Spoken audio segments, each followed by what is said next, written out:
Welcome aboard National Football Show. It's your boy Big Sills. Pull up a chair, sit back. You want to be part of it. We go back and forth like a ping pong in the chat room. If you just want to watch the show and listen, we are packed today, and I appreciate everybody coming aboard. First hour, the head football coach of the Clemson Tigers, Dabo Swinney, will be with us at the bottom of the hour. Can't wait to talk to one of the most important coaches in all of college football. I think his football team has a chance to win the national championship this year. So we will talk with Dabo Swinney. That'll be at the bottom of the hour. Hour number 3, a man who was with Dick Vermeil when he came to Philadelphia from UCLA and started that great run. Carl Peterson, the former general manager of the Kansas City Chiefs, will join us. He's the man also that hired Dick Vermeil to be the head football coach in Kansas City. He and Dick Vermeil are partners with his wine company, and we will talk to the man who was there with Dick over the weekend at the Hall of Fame induction ceremony. So we'll talk to our friend Carl Peterson. That'll be in hour number 3. We appreciate all coming aboard, and it is football season here, man. You know what I'm really digging? I'm really digging the access that the Eagles give the fans to watch some of the practices on their social media platforms. You know, it's a new age now where you get a chance to watch your favorite team, whether it be the Patriots or be the 49ers, the Buccaneers, what have you, the Eagles, obviously. What the NFL has done now by giving access so that you can watch the practices, yeah, there's narrative going on with some of the people that they have in the building. It's all good. But for me, I love it, man, because you get a chance to watch the players on how they are going through this new wave of being coached. It is a new wave. It's a new style of coach. And you know what? I think it's more of a me thing when I'm talking about the old school ways and how you have to practice. You know, you don't have to do the 3-hour practices. You know, I was listening to Barrett earlier, and Lane Johnson was on, and he's saying, yeah, man, we're so efficient now. We don't have to do the 3-hour practices anymore. We're going to do this. We're going to do this. You know, there was a great saying back in the day that Marv Levy told me that he used to tell us Buffalo Bill guys. And that was this: don't guard your desk. Don't sit around and guard your desk.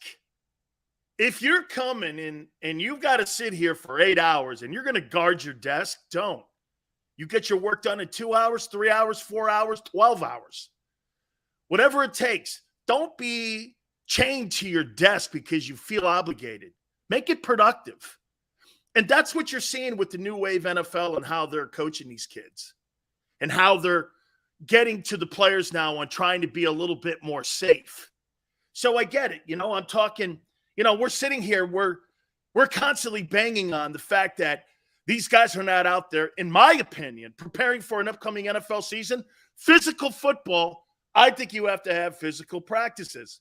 That's not what they're saying nowadays. So, again, I think it's more of a me thing here. Little bit of news. I heard Rob talking about Jason Kelce going in for a scope on his elbow. I've had a couple of those. You break your bursa sac, and you have bursa sacs in your elbow and in your knees. And those things are just nagging injuries. I don't think it's really anything to freak out about unless they find tendon issues in there with Kelce. And by the way, that's one of those positions you can't afford to lose. Your center is the quarterback of your offensive line. Without that guy in the building and without that guy in the huddle, that's a major loss. And by the way, am I saying that that's a significant? No, I'm not. But what you don't want it to do is linger into being something that could be absolutely over the top. Timothy, I'm not worried about it. I just think it's a concern that you should keep an eye on. Does that make sense? That's all I'm saying. I am not sitting here in any way saying, hey, look, this could be a troubling moment here. That's not what I'm saying. It's just something to keep an eye on. Because what you don't want it to do is linger on into the season where it becomes a nagging injury all season long for Jason Kelce, and you start to see it a little bit in his performance out on the field. That's all I'm saying, okay? Just something to keep an eye. You know what it also does? It also gives Cam Jurgens an opportunity to maybe not have to be redshirted a little bit this year. He's going to be getting important reps now. These are going to be quality reps. Instead of dealing with the fact that you're going to be kind of on the scout team here and doing some special team stuff, this elevates now him with an opportunity, next guy up, and you're going to be coached by Jason Kelce in the process. That is amazing. Not only are you going to get Jeff Stoutland coaching you, but you're going to have also Jason Kelce coaching you all at the same time. That's spectacular training for the young player. When you got guys like that, the coach, the best offensive line coach in the NFL, and you've got a Hall of Famer also teaching you, man, there's no reason for failure here unless you're just not good. And both these guys signed off on Cam Jurgens being part of the Philadelphia Eagles. I think this is a great thing. You're now going to get a lot of reps in the exhibition. Jason Kelce doesn't need a lot of reps in the exhibition season. I'm not toting that guy out in exhibition games, and I'm not throwing him in hour-and-a-half practices in his final season as an NFL football player. I'm not doing that. He doesn't need it. But this gives Cam Jurgens an opportunity now to get some playing time and some significant playing time. I absolutely love this. Again, it's a silver lining in this whole thing here is that Jurgens going to get an opportunity to get some quality reps going against the ones, and you're going to be in a position where I would think this, you're probably going to tote him out there in some of the exhibition games to get him some live play so that you do get him ready just in case Kelce's not ready for the Lions. So this is a silver lining. How about Howie, too? Watch this, guys. Check in the good side here for Howie Roseman. Howie Roseman was looking at Jason Kelce on how this guy's going out each and every single day. Band-Aids, duct tape, right? Staples. And he said, let me get a guy to prepare for this transition. It's almost like Howie, again, it's Nostradamus here a little bit, right? Let's get Cam Jurgens. Let's draft him. Significant draft choice, too. And who would have thought people were thinking next year that he was going to be more of a relevant factor? We're talking about a guy right now that is going to be possibly relevant in the first quarter pull of the season, the first 4 games. So I'm all over that, man. Let's start it off fun here. Okay? Let's start it off fun here. What new Philadelphia Eagle are you most excited to see play in 2022? Of all the new players, A.J. Brown, Hassan Reddick, James Bradbury, Kaiser White. By the way, got to give it to Kaiser White. Thank you so much, dude. That was awesome. Retweeting our post from JAKIB. I think this guy's had the best camp of any player in Eagle camp, and I think this guy's going to have a special season this year for the Eagles. He retweeted it, and we so appreciate it. Thank you very much. I talked to Tom Telesco about him. They really like the kid, man. And, how he got – sometimes players, they just fall through the gaps here. And here he is, a Philadelphia Eagle. He's playing with an attitude. I told Tom Telesco that. Guy's been quiet. Guy hasn't said anything. And all he's done is he's gone out and played his ass off. He's gone out and really performed during training camp. And what I love the most about it is I'm not hearing anything about that player.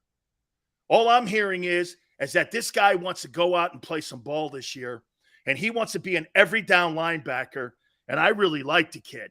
So he's somebody that I'm looking at too. There are so many new football players that are on this team that are going to make significant impacts. If you had to pick, okay, I see Jordan Davis. Boy, I'll tell you something. I'm really excited about Jordan Davis too, especially what we're seeing in training camp right now. Very excited on what we're seeing. The way that he's playing, the way he's prepared, looks to me like he's come in shape. James Bradbury, hey, Edge, I think this guy, look at how many guys they got with chips on their shoulder this year coming into this season. Hassan Reddick on his 3rd team in 3 years. I don't know. Maybe he wants to start putting some roots down. Bradbury kicked to the curb by new Giant management. Didn't want to give him the money he wanted, okay? So he stays in the division. A.J. Brown is aggravated with the way that the Titans decided just to let him roll out of town and not give him the money that he thought he deserved. There is a lot of guys on these prove-it years and on these prove-it contracts that are going to go out this year and play with a chip on their shoulder. You know, there's nobody sitting here going like this. Hey, man, you know what? I got this thing made. We're all good. I'm looking forward to seeing this, man. Sills, what do Hurts have to do to convince you he's your guy? How many TDs? Flex, I'll get into that here in a minute. Dankos, we're not talking about Hurts. Why? There's 52 other guys on that team that are going to win the NFC East this year. He's just the major part of the whole thing. Okay? He's the major part of it. I'm going to be really looking forward to seeing this year. I really am. I'm going to be looking forward to seeing how they're going to play Jordan Davis and what his role is going to be this year. And I also want to see one thing about Jordan Davis. I want to see if Jordan Davis lives up to his tremendous potential for being a great football player. He had so many great football players around him at Georgia. And now he's got an opportunity to be a star with the Philadelphia Eagles on a good football team and potentially around some really good football players. And you got a guy like, you know what's great too? Look at Cam Jurgens. Cam Jurgens has he's got Jason Kelsey to sit there and talk to. Jordan Davis has Fletcher Cox to talk to. What do I have to do here? What's the first thing that I have to do when it comes to being an NFL player? I guarantee you Fletcher's telling him, get a routine going. Get a routine going as soon as possible. Show up on time here. Show up. Do everything the same. Show up. Have a routine. Get yourself ready to rock. Don't be showing up at all different times. Do your weight work here. Do your study work here. Make it so it's clockwork every single day. Every day that you're doing the same thing. I was taught that by Ed Jones. Too Tall said, get a routine going. I wish I was told that earlier in my career, and I had a guy that I could lean on in Tampa, because it is so essential on learning how to be a pro immediately in a professional league. You know, everybody comes into the NFL with tremendous talent, okay? It's the guys that understand that this is a profession, that you're getting a check now, that you're paying your own bills. Okay, you're not on scholarship any longer. I'm really looking forward to seeing him play this year and how they're going to play him and what his impact can be. By the end of I thought Nakobe Dean was going to have an impact on his football team. I'm not so sure of it right now. I think his learning curve is going to be a little bit slower than what we're seeing with Jordan Davis. I think Jordan Davis is going to make more of an impact, and I think they're really looking forward to having him part of that three-man rotation for the upcoming 2022 season. So I'm looking forward to that. And again, don't be down on Nakobe Dean yet. In 3 years, if we look back and Nakobe Dean's not the player that we were hoping, we'll know then. You traditionally need 3 years before you can find out whether or not you think a player is good or not. You just can't make an assessment in the first year. Jerry Rice didn't have really a great first year when he was in San Francisco. And all of a sudden, everything just took off for him because he started understanding what it was about to be a pro. So, I mean, there are so many great positives this year. Philly Eagle 843. Did you see A.J. Brown presser where he says that Slay is a top 5 corner? You know, that's great. That's great teammate support. Edge. Nobody's hitting anybody. Nobody's hitting anybody.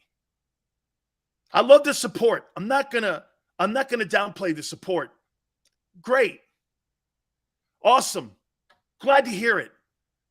I'm glad to hear A.J. Brown talking about his teammates. The more that you get talking players about each other, it's a great thing. It forms a bond. I'm not going to sit here and go, Darius Slay's a top 5 corner when you're not hitting or tackling. How difficult is that to say when you're playing touch football? Come on, man. Back up on the brakes a little bit here. Pump the brakes a tad bit. Before you start barking on who's great and who's not, let's hit somebody first. Let's get into Friday's game against the Jets before we start talking about top 5 corners. Okay? And by the way, I'm not aiming that at you. And I'm glad A.J. Brown is saying that stuff. That's a good thing. But when you're not tackling and you're not hitting anybody, how can you make that assessment? You don't know that, man. And by the way, that goes across all camps. Guys trying to tell me, well, this guy really looks good in camp. Well, you know what? By the way, Gary Cobb said yesterday, Jalen Hurts, in his opinion, he's been struggling. Some of the other people that you're hearing saying that Hurts is looking great. Okay. We'll find out in September here. We will find out in September. That's why I'm not down on Reagor yet. Flex, the reason you're down on Jalen Reagor, it's not because of what he's doing now. It's because of the lack of production on Sundays. I'm not down on anything Jalen Reagor's doing right now in training camp. I'm down on Jalen Reagor because Jalen Reagor hasn't produced on Sundays. We could sit here and talk about Jalen Reagor all you want. It means nothing until we get to the opening week against the Lions. That's even if he's on the team. I have I'm Switzerland right now on actually most of the guys. Let's see it in combat. Edge, I love TJ Edwards too. I think he's going to play this year with a massive chip on his shoulder. Tanner, appreciate it. Please, everybody, hit the like button. Thank you so much. Sills also said that the Jags were going to be dangerous, and they ruined the opening game by being so bad. Reyes, they're going to be improved because they've got an adult in the building. They got an adult in the building. Let's do this now. I'm looking forward to Jordan Davis, in my opinion. By the way, don't forget, one of the great football coaches and owner of a national championship, Dabo Swinney, will be with us at the bottom of the hour. The head football coach from Clemson. We'll talk to our friend. That'll be at the bottom. I mean, the changing landscape of college football. Teams now buying players. Crazy now. Back in the day, that was so taboo. They put SMU on the death penalty because of that stuff. And I know Dabo doesn't like the landscape of college football right now. He'll be with us at the bottom of the hour. Carl Peterson will be with us. One of the great friends of Dick Vermeil and former general manager of the Kansas City Chiefs, Carl Peterson, will be with us at 5:30. That'll be in the third hour. All right. Let's go here. I see you guys are really bringing up a lot when it comes to Jalen Hurts here. Is it a mistake by the Eagles and Eagle management not to play Jalen Hurts in the preseason? You think it's a mistake? Let me hear from you first in this. I know this. Brady's playing. Aaron Rodgers is playing. Josh Allen is playing. I don't think he's playing in the first one. Kyler Murray's playing. Okay, all those quarterbacks that are contenders are all playing in the exhibition season. Davey Boy says no. Hurts needs to play preseason just to throw it around. Big pickin', I think he should. Seth goes, yes, he needs the reps. See, you guys are not, we're not talking about 35, 45 plays here either. I think we're all on the same page with that, right? Hell yeah, it's a mistake, Matthew says. Yes, it would be a mistake if Hurts doesn't play in the preseason. He needs as many reps as possible if he wants to be successful. That's Tanner. Tanner, I want him to have quality reps, not stuff that people are putting on their phones. And you're playing pitch and catch and you're knowing you're not going to get hit. That, to me, is not quality reps. Those aren't quality reps. And for a guy that's still learning to play the position. Will we not agree with that at least? Let's compromise. A guy who's learning to play the position needs as much quality reps as possible here. And organized team activities and organized team scrimmages, those are more than what's going on now. Like Friday's reps that some of the players are going to get in the exhibition game, albeit exhibition, it's still quality reps. Phil Simms said that about a month ago. Phil thought he needed to play in the exhibition season. Scrimmages, although not enough, needs more. First quarter, half. For the first game after that, give Carson Strong and the other guys an opportunity. The joint practices are quality reps. They are not. When you're not hitting the quarterback and you're not doing any of that, those are not quality reps, dude. Those are not. They stop the practice. They're coaching. Quality reps are game reps. Those are quality reps. When you're in practice and you're stopping practice, that's coaching reps. There's a difference. The joint practice is true. It's a tick up. True. It's a tick up. But it's not even what you get when you're playing in the exhibition games. Last year, Hurts only had one drive in the preseason, and the team got off to a slow start. Some would say the Atlanta game, he looked pretty sharp. And then after that, when he had to win games throwing the ball because he didn't have those quality throws in the exhibition season, that's what you're talking about. And I agree 100%. Tanner Sills, do you think that the Eagles will keep their undefeated joint practices record intact? Hey, I didn't even know you kept scoring that. I just thought you went out there and you scrimmage against one another. Sills, what do you have to do to convince you? 4,200, 25, 30? Dude, if Jalen Hurts does that, then you've got a massive conversation in the offseason. If he throws for 4,200 yards and between 25 and 30 touchdowns, you're talking about an opportunity for them to sit down with him. I don't believe that he's a $45 million quarterback, okay, because to me, I'm not going to get that tied up in a style like that. I think the same thing with Lamar Jackson. As much as I like Lamar, I'm not signing Lamar Jackson to a Patrick Mahomes 10-year contract. I'll give him a 5-year deal, and we'll keep it around that number. See, to me, I think that's what the holdup is in Baltimore right now. I don't think it's the money annually. I think it's the amount of years that they want to give Lamar Jackson. I think Lamar wants a deal that's comparable to what you're seeing with Deshaun Watson. But I also think he wants to have length of contract, which means more guaranteed money. And he wants to kind of like break the bank on what Watson did. I don't think Lamar Jackson is a better quarterback than Deshaun Watson. I don't think he is. If I had to pick my quarterback between those two guys, it'd be Deshaun Watson all night long. I get it, too. Off the field issues, all of that weigh into it, too. But as a talent, Watson's better. When you evaluate and you use the most important test that you could possibly use, your eyeball test, okay? You use your eyeball test. What player do you look at and go, well, hey, that guy right there, that guy is a unicorn. That guy's a special player. That guy is a NFL quarterback. That's the guy I want to build my football team around, okay? As great as Lamar is the face of that franchise, and I love him. He's a quality dude. And to me, he's a tremendous role model. Okay, Lamar Jackson's a tremendous role model. I love what he does with inner city kids. I love what he does with poor kids. I love the whole thing. He has absolutely made me look wrong. I thought this guy'd be out of the league in 5 years.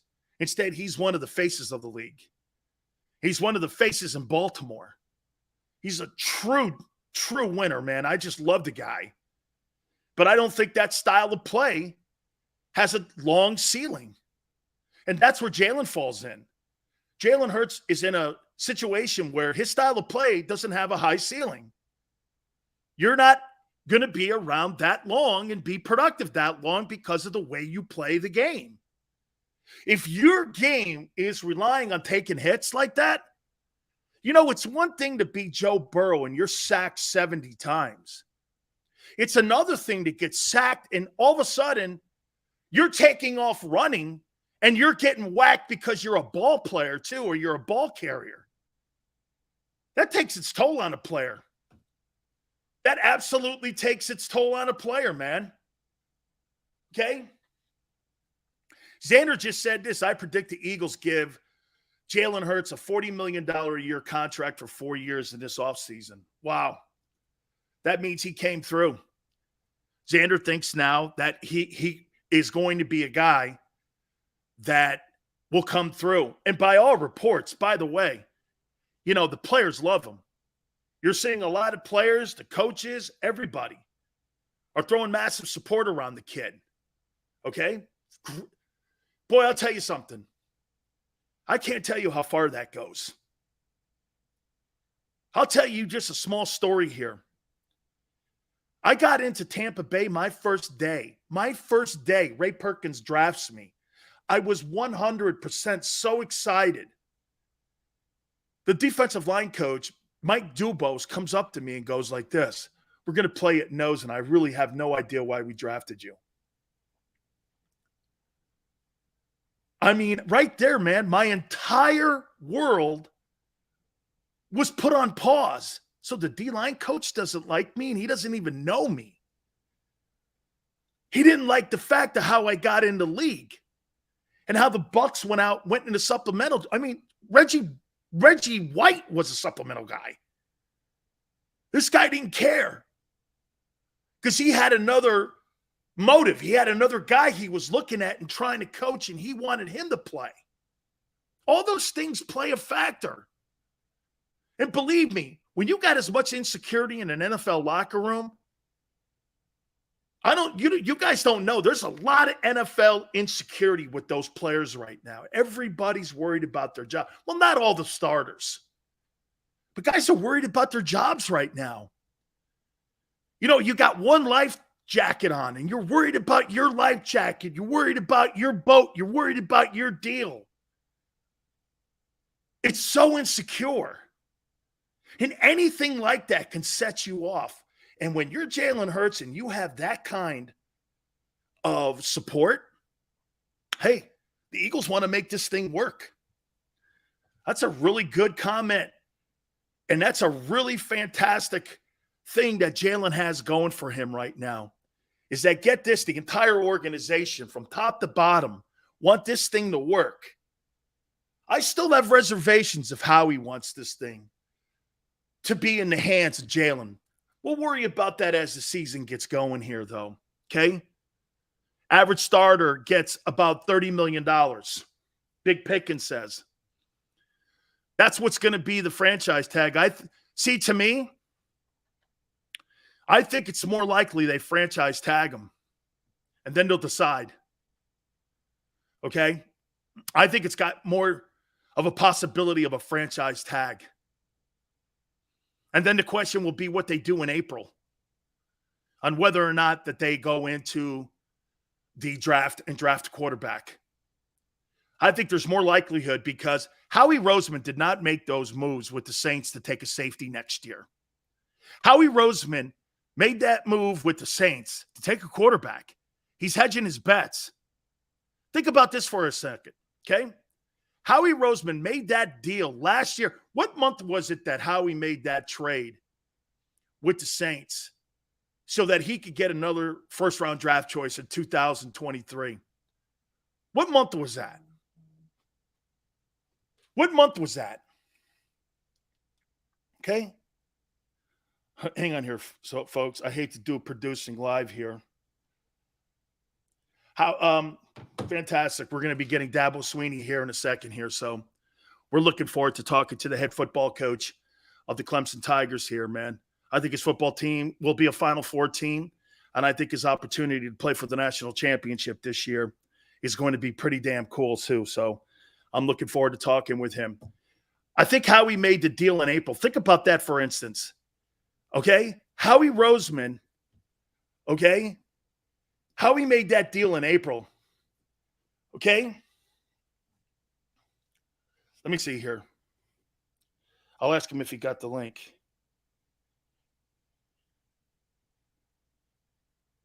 There we go. Did he say he had the link? Hopefully we were able to connect with him here in a second. God, I've been looking for it. Dabo's hard to track down too, man. He is. He's hard to track down. Man, I've been working on Dabo for about 3 months, man, to try to get him on the program. Yeah, I look, I think Clemson, Ohio State, Alabama, I think those three guys are going to be right there at the end of the day. I do think Alabama, though, I do think Alabama's got an opportunity here to, like, really be a special football team. It could be the best team, in my opinion, that Nick has had at Alabama. I do. I think it could be the best team here. We'll continue until we get Dabo here in a second. NC State will crush him? I don't think so. I think NC State's going to be good this year, though. Okay?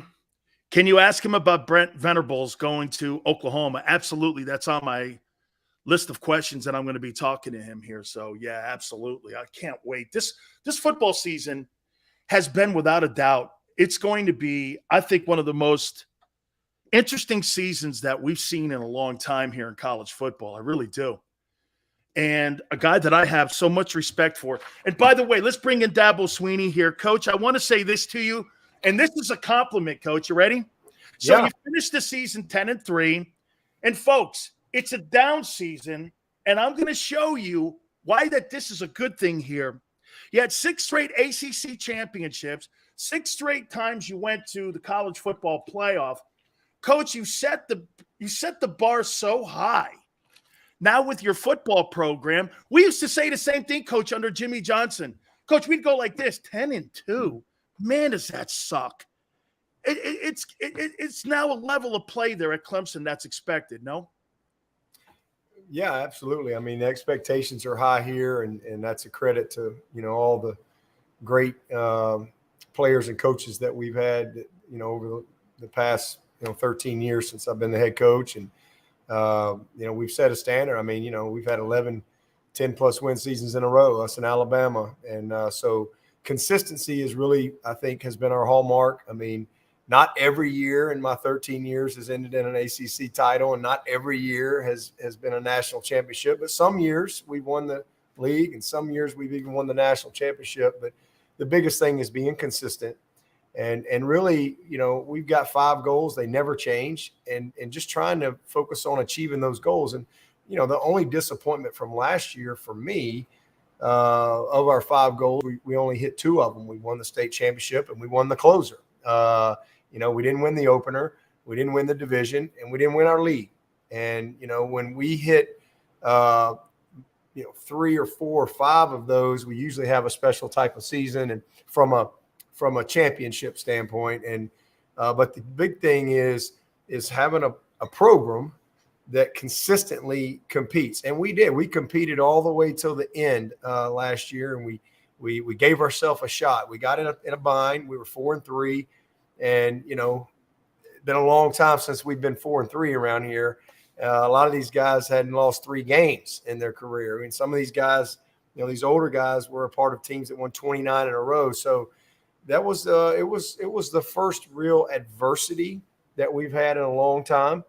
And but like I told them at 4-3, we're not defined by being 4-3.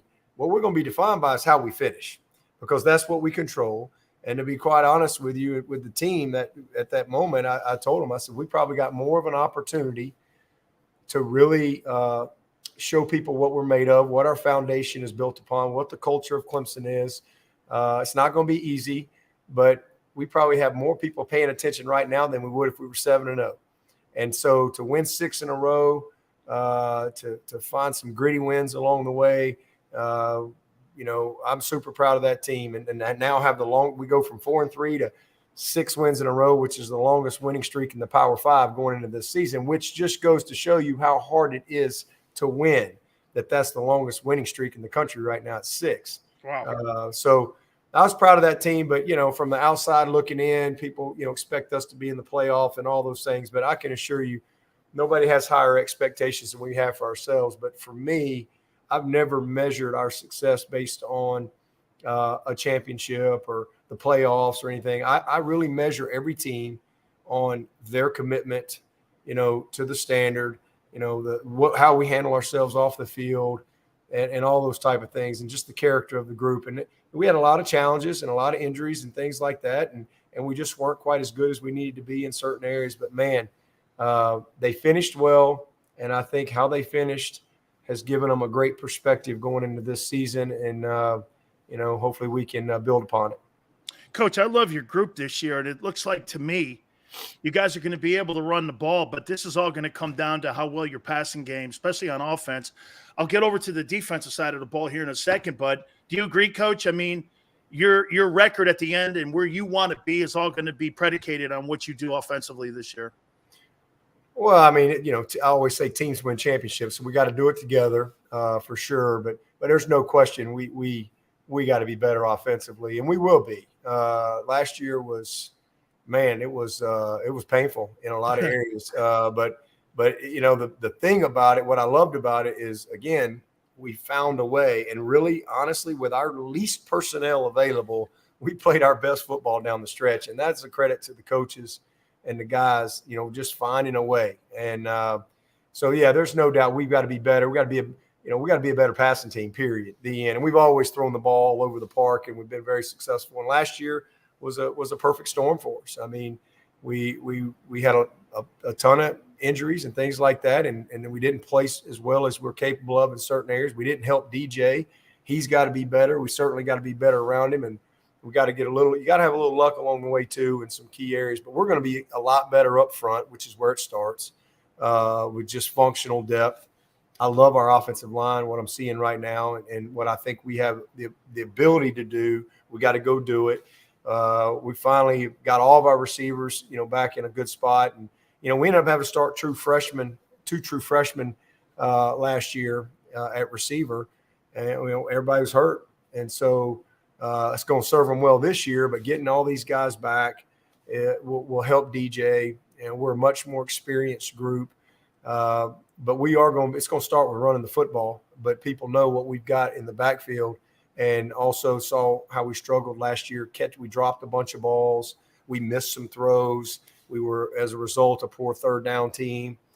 So those are things that this team has to improve upon if we want to have a better year. And I don't have any doubt we will. And then defensively, same thing. We got a lot to work on. We weren't a good. We were a good defense last year, but it was our worst third down defense in 10 years. So. We had some injuries on that side too, and some young guys here and there, but it's a very experienced group, but we're built in the trenches, I think, on both sides. And if we can, stay healthy, I think we've got a chance to work all the rest of that stuff out. Coach, one of the things that I enjoyed when I was at UM with Jimmy Johnson is that Coach would have all these coordinators leave, whether it be Dave Wannstedt, Butch Davis, what have you. Dave Campbell's on the team there with us. And the one thing that we always were able to do, even if the head coaches changed from Howard to Jimmy to Dennis, the one thing we kept was a formula and a foundation and a system that we remained intact. Obviously, Brett Venables is no longer there for you, somebody that's been on that side of the ball for you. But to me, it was more about the culture that you guys have created and what we created. We always used to say, just don't screw it up. Let's just keep it going here and let's not screw it up. So, I mean, probably not going to see much of a difference, you think, on that side of the ball because you've created that culture on that side? Yeah, I mean, listen, players come and go, coaches come and go, but, it's a Clemson defense, it's a Clemson offense, and ultimately the culture stays the same. And, we've established something that's really special here. And, there's always tweaks. You're always trying to get better. And, Wes will come in and, he'll put he and Mickey and Nick's new coming in. They'll put their own little stamp on some things, but how we play and the philosophy of how we play, that doesn't change on either side of the ball. I'm going to set the standard and the expectations always on who we are as a defense and an offense from a philosophy standpoint. And then, we're going to work within those parameters year in and year out. We've always done that, even though, you may have a new coach here or there, or a bunch of new players. So, it's definitely this is all about the players. I mean, it really is. For us, everything here has been driven, by the players buying into what we ask them to do. And, us coaches get a lot more credit than we deserve. These guys make it happen. And regardless of changes around them, man, this is a special group that's bought in. We had 109 guys go through spring. Nobody left. Everybody stayed. And I think that just goes to show, especially in today's world, it goes to show, how they feel about their coaches and the culture here. Coach, I'm going to get into some pretty tough questions about college football now, because I never thought in my life, and I guarantee you, because you and I are kind of around the same time when we played, I never thought I would ever hear something like this. Hey, it's cool to buy players from high school. I mean, there were programs you and I knew that were out there that did that stuff. And, the grandfather handshakes, the clergy guy or what have you that was friendly with the family, all kinds of things from the old days. I mean, it's got to be really weird for you to sit there and have to deal with something like that and that transition. How has that been, coaching against that when people are recruiting against you with it, and how you've got to – and by the way, so people know out there, if Clemson wanted to, with that PTI thing, promise to pay, or that 30 thing that you guys have, trust me, Clemson could be right there with Texas if you guys wanted it. How are you keeping that all compartmentalized here? How are you handling that? Yeah, I mean, in a weird way, it's not any different than it's ever been. It's just in the open. It's just things are in the open, and kids that can be manipulated in the process. We've never gotten those guys, and so we just have continued. Honestly, I mean, truthfully, the crazier it's gotten, the better it is for us. That's what I've experienced, because we're a very established program. I mean, I'm going on year 20 here. I'm on my 14th year as the head coach, and we have a very established culture, a very connected place. And, we have a brand. People understand who we are in the recruiting world. And so, the kids that are just making their decisions, and listen, the NIL is important. And from our standpoint, it's been a real positive. Our kids have our job, the way I see it, is it's just another part of your program. Like, if you want to get strong, you go to the weight room. You need food, you go to the dining hall. You need treatment, you go to the training room. You need recovery, you go to the wellness area. I mean, we have to have the resources available. You need academics, you go over to the academic center. You need to learn how to play quarterback, come up here to the quarterback room. I mean, so it's another spoke in the wheel. But here at Clemson, it's not the cog in the wheel. The purpose of our program has not changed one word, one bit. It's just another, like I said, spoke in the wheel. And you got to make sure you have the resources. I don't want anybody to not come here because, man, we don't have a great program in place. But I don't want anybody to come here because of that. I want kids to come here because they value what we offer, and they like us as people. They want structure. They want accountability. They want discipline. They value education. They value long-term development as a man and career development. Those are the things that we're all about here.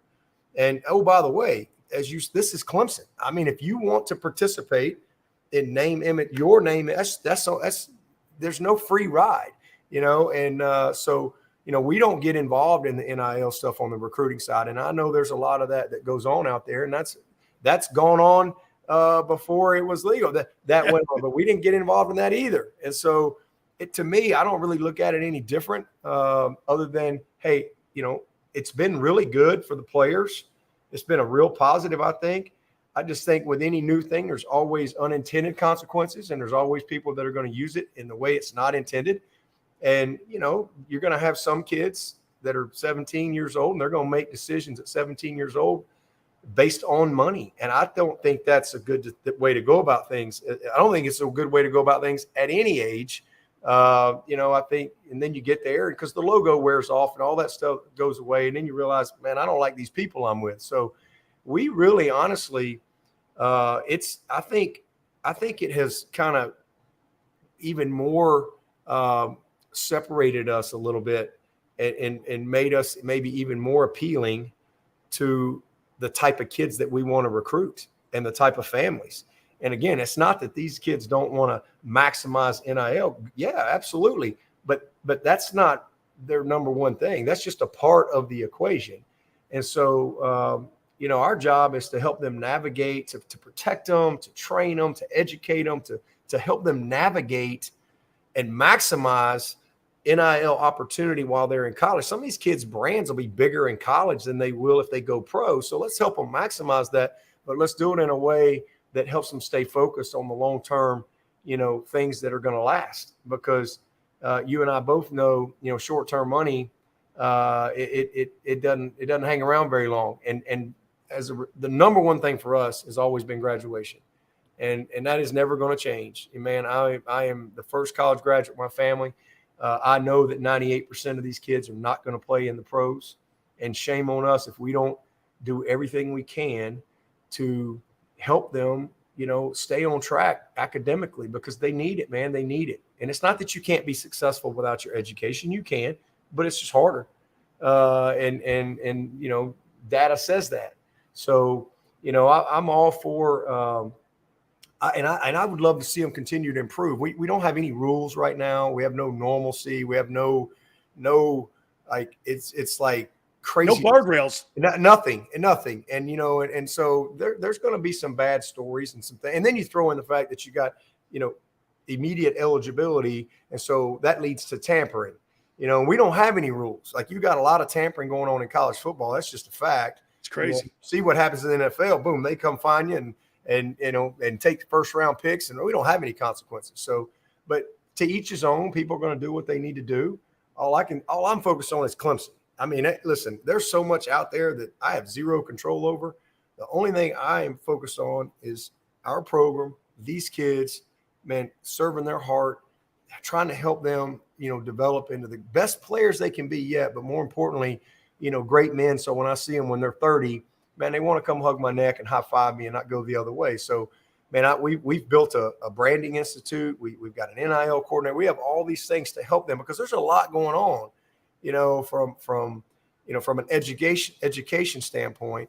So, I mean, it's been great. It really has been great for us, as far as how we've gone about our approach. And we're doing well in recruiting, and we don't even talk about NIL. I mean, like, we had an official visit. We didn't have one discussion about NIL until the last day right before they left. And it was purposeful. And that was my message to them is, listen, I know this is important. And if you choose to come to Clemson, there'll be opportunity for you. But I want you to come here, because this is where you want to be. And, and not base it on anything else. And it's been really cool as we've gone through this process to see it all come to fruition. And then we've had kids on our team. I mean, I got, KJ Henry was able to raise money to help his dad for a kidney transplant. I mean, what a great thing. Something he wouldn't have been able to do pre-NIL. I think that's awesome. Again, this is their name, their image, their life. I've never had a problem. I worked all through college. The only thing that I've always, really, really just drawn a line in the sand on is going away from the collegiate model and doing away with academics and the scholarship and just completely devaluing education. Man, we need to do everything we can to incentivize graduation and make sure that we fulfill our responsibility in getting these guys equipped and educated and having degrees. I've had 324 seniors and 318 graduates, and that's my scorecard. That's the thing that matters most to me is making sure when they walk out of here, man, they got a degree, and they've got an education, because there is a difference. And, I want them to have that education to go along with that degree and to have those tools they need to be successful. So it's a crazy time. And hopefully, there'll be some order somewhere down the road, whether it's college football restructuring and we have some type of parameters. But right now, man, it's crazy. And you hear some of these stories out there and you just go, wow. But like I said, the good Lord's guides us here. And I don't have any doubt, man, when it's all said and done, our guys are going to do well with this opportunity. Coach, so am I under the impression then that schools can just contact your players, even if they're under scholarship, and if they're recruiting, say say, and I'm not going to name a school. I don't want to get into, I'll just name Eagle Creek University, contacts one of your defensive linemen. He's a second team guy, and he contacts the parents or something like that and goes around the end so that he can get a message to the kid that, hey, they're not playing you there. You're not in the rotation from what I'm understanding. Your family's telling me that you're a little bit upset. Hey, would you think about coming here and transferring? So you have the transfer portal and you have potential tampering. You're telling me that stuff goes on now at the big programs like you in Alabama? And there's no guardrails on that? Yeah, there's no guardrails. I mean, they're supposed Holy cow. How do you keep your guys in the building? Yeah, they're supposed to be, there are supposed to be, tampering things, but, it definitely, there's no question that goes on. And so you have all those things, but you have, coaches that have pressure of winning, now. And, so a coach is not supposed to contact a parent or contact a player who's on a scholarship somewhere else unless they're in the portal. And, but you see a lot of these kids, they go in the portal and they already know where they're going. How do they know where they're going? I mean, I've had kids come in and over the years that are leaving, I'm like, where are you going? Well, I'm going here. Well, how you got a scholarship there? It's amazing. So, but listen, to each his own, I don't really, we didn't have anybody leave here, and I'd be foolish to think that we didn't have somebody contact our guys. In fact, I'm pretty sure that happened. So the focus is, and what you got to do is you got to do a great job with your roster. You have to really, truly, and we've always been built from the inside out. And if you do a great job with your kids and you're transparent and you do a good job with your communication and making sure everyone understands where they are, because the grass isn't greener. A lot of these kids, the sad part about it is listen, some kids, it's the right thing for them. It's the right time. You're all on the same page. It's a good opportunity for them. Maybe they're a senior that's graduated that, man, they're going to be a backup. They got a chance to go play some more over here. Hey, those are great things. But when you got freshmen that have just gotten here and, they go through spring and they're like, oh man, I'm going, it's going to be a tough year. And then you got little Susie in their ear saying, I told you, man, you'd be starting here. Or what happens is a lot of times, coaches will use players from their team to reach out, and get the players to start recruit. So, there are no guardrails right now. There's no reason for pause. There's no consequences.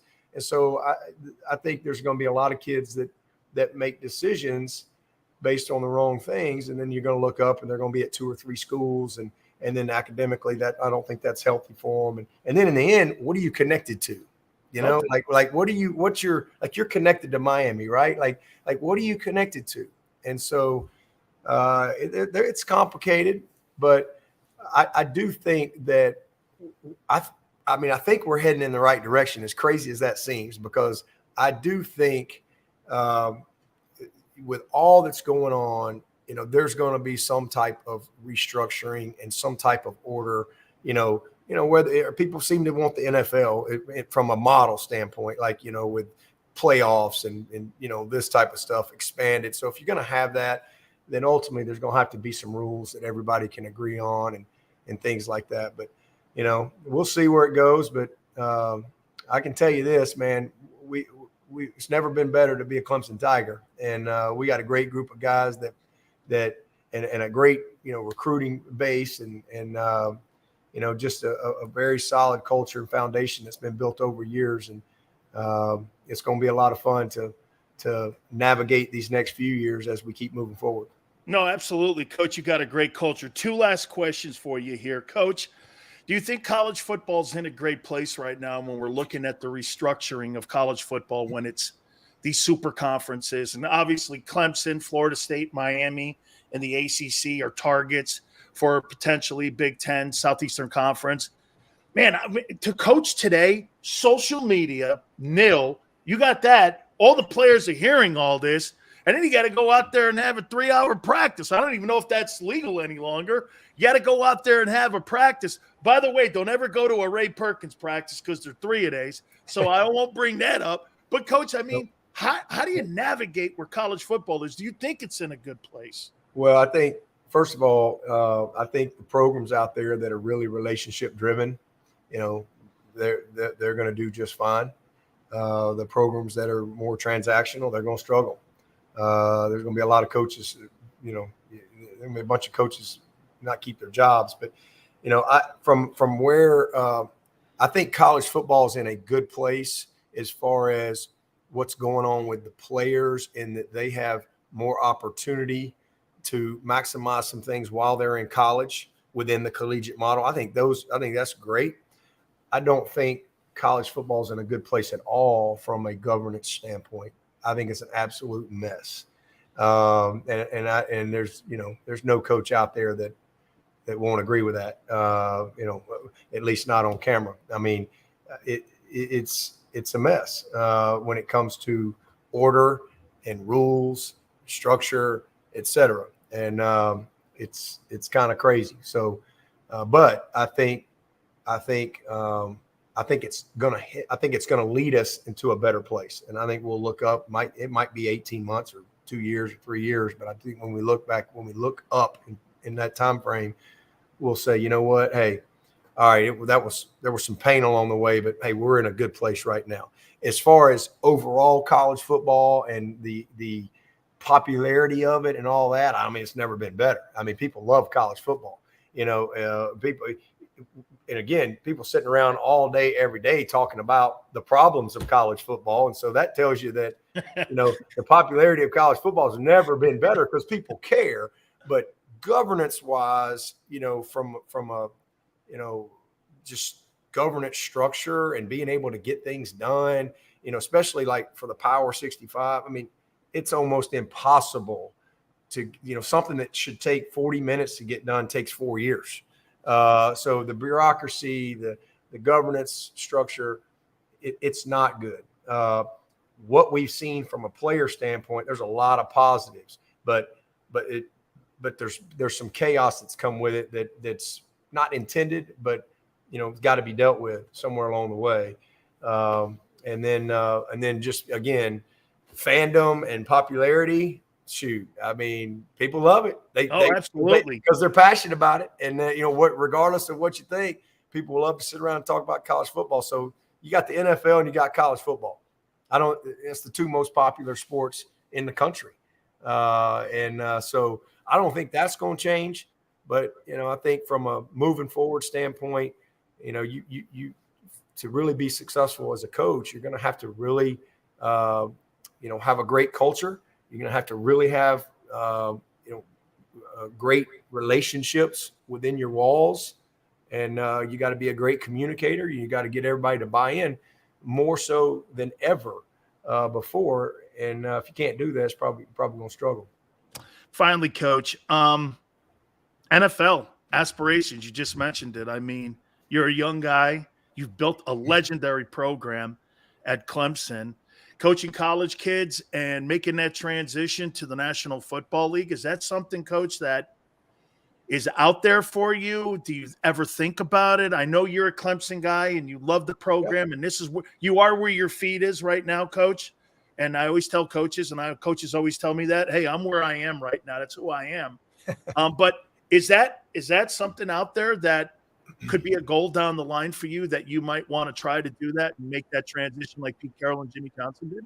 Yeah, well, I mean, if you look at my career, I've never been a move around guy. I've always been a bloom where you plant guy. I spent 13 years in Tuscaloosa, and I'm on year 20 at Clemson. So, I've had lots of opportunities. I had opportunities to leave Alabama, and I'd be honest with you, I'd probably still be there if my head coach hadn't got fired and I didn't get kept by Dennis Franchione. So, I just have always been focused on being great where I'm at, and I've had a lot of opportunities to leave Clemson, both professionally and collegiately over the years. But I've just stayed here, and I'm driven by my faith. I always say, I never say never. I mean, I don't think, and if you can't make future decisions, based on present situation, you know what I'm saying? Like, how do I know in 10 years or 5 years or whatever? I mean, I have no idea what the world's going to be. I mean, the new AD may hate me. I have no idea what life will be. And so I don't waste any time thinking about that. So I always say, I never say never. And anytime things come my way, I'm always just led by my faith. And man, I'll be here till I retire or unless God has a different plan. And if God has a different plan, I'm sure he'll reveal that to me on his time, not my time. And, you know, it's up to me whether I follow whatever his will for my life is. And so I don't map out 20 years. I don't map out 10 years. I map out today, like right now, today. And that's how I go about it. And, you know, but I'm honest with you. I'm like all you got to do is look at my track record. Yeah. I met my wife in the 1st grade.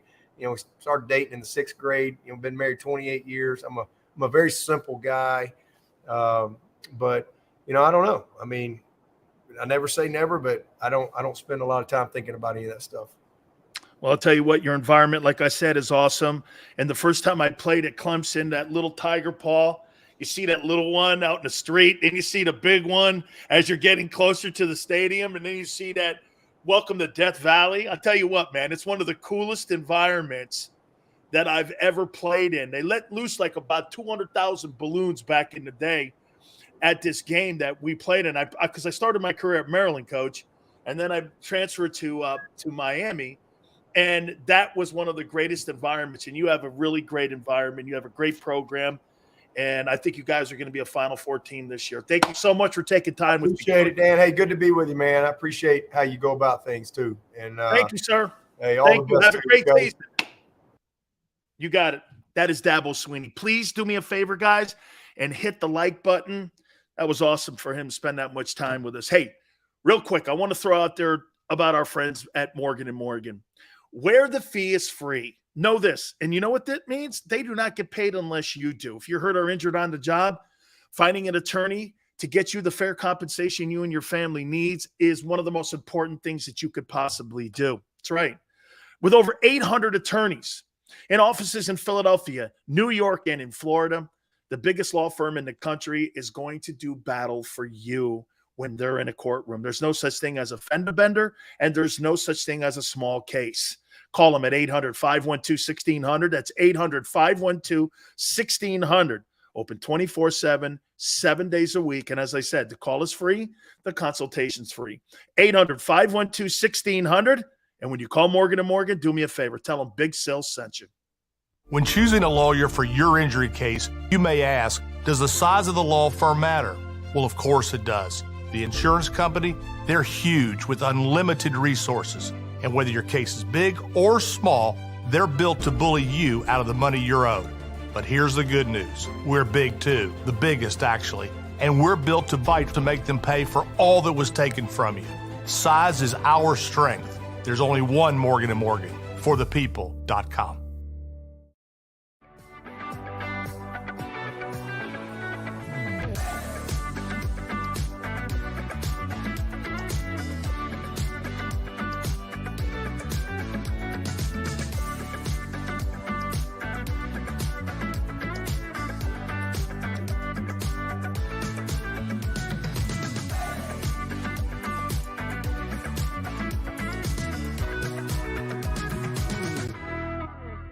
Do you stream on a Roku, Fire Stick, Android TV, or Apple TV? Now you can watch 6ABC 24/7 with the 6ABC Philadelphia streaming app. The big story on Action. Search 6ABC Philadelphia and start streaming today.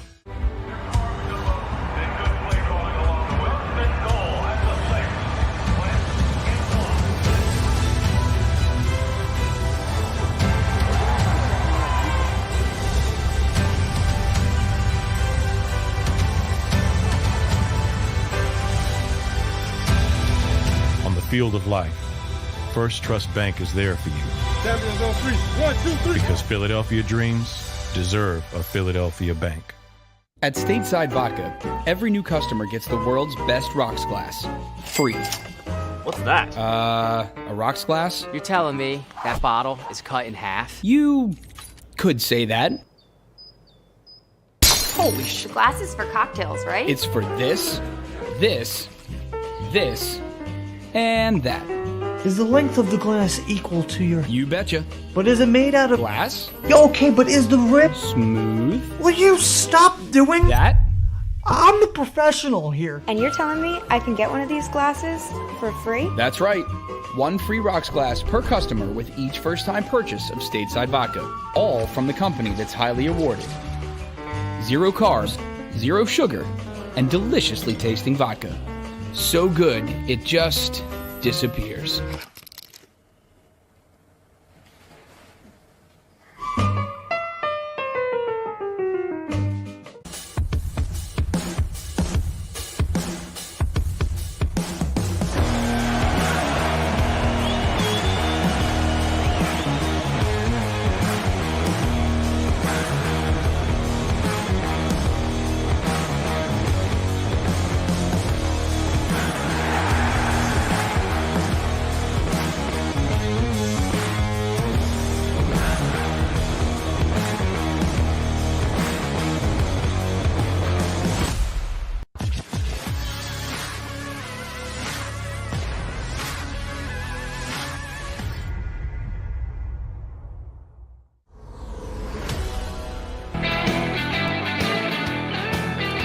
Welcome aboard National Football Show. It's your boy Big Sills. Please hit the like button. I want to thank Dabo Swinney for spending as much time with us as he has. And believe me, getting Dabo on is not that easy. So we really appreciate him coming on. Don't forget, Carl Peterson will be with us in hour number 3 at 5:30. We'll talk to the coach that was with Dick Vermeil at the Hall of Fame induction ceremonies over the weekend. Also came to Philadelphia with that coaching staff that put that Eagle team in the 1980, I believe it was, Super Bowl against the Raiders, and they ended up beating the Cowboys in that championship game. And then Carl Peterson ended up becoming the general manager of the Kansas City Chiefs, and he would end up bringing Dick Vermeil back to the NFL and hire him as head coach. So that'll be in hour number 3. As I said, please hit the like button.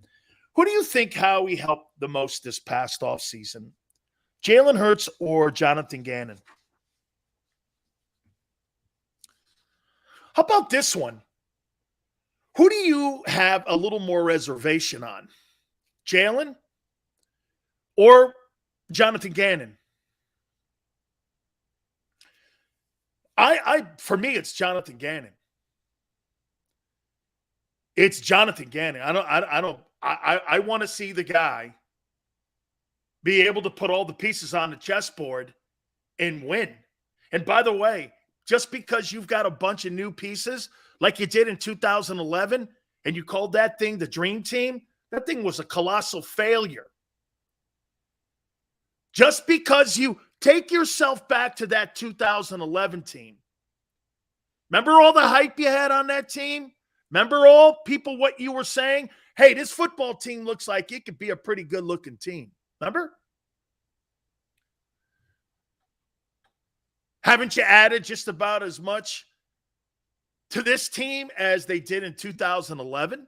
What's the difference here?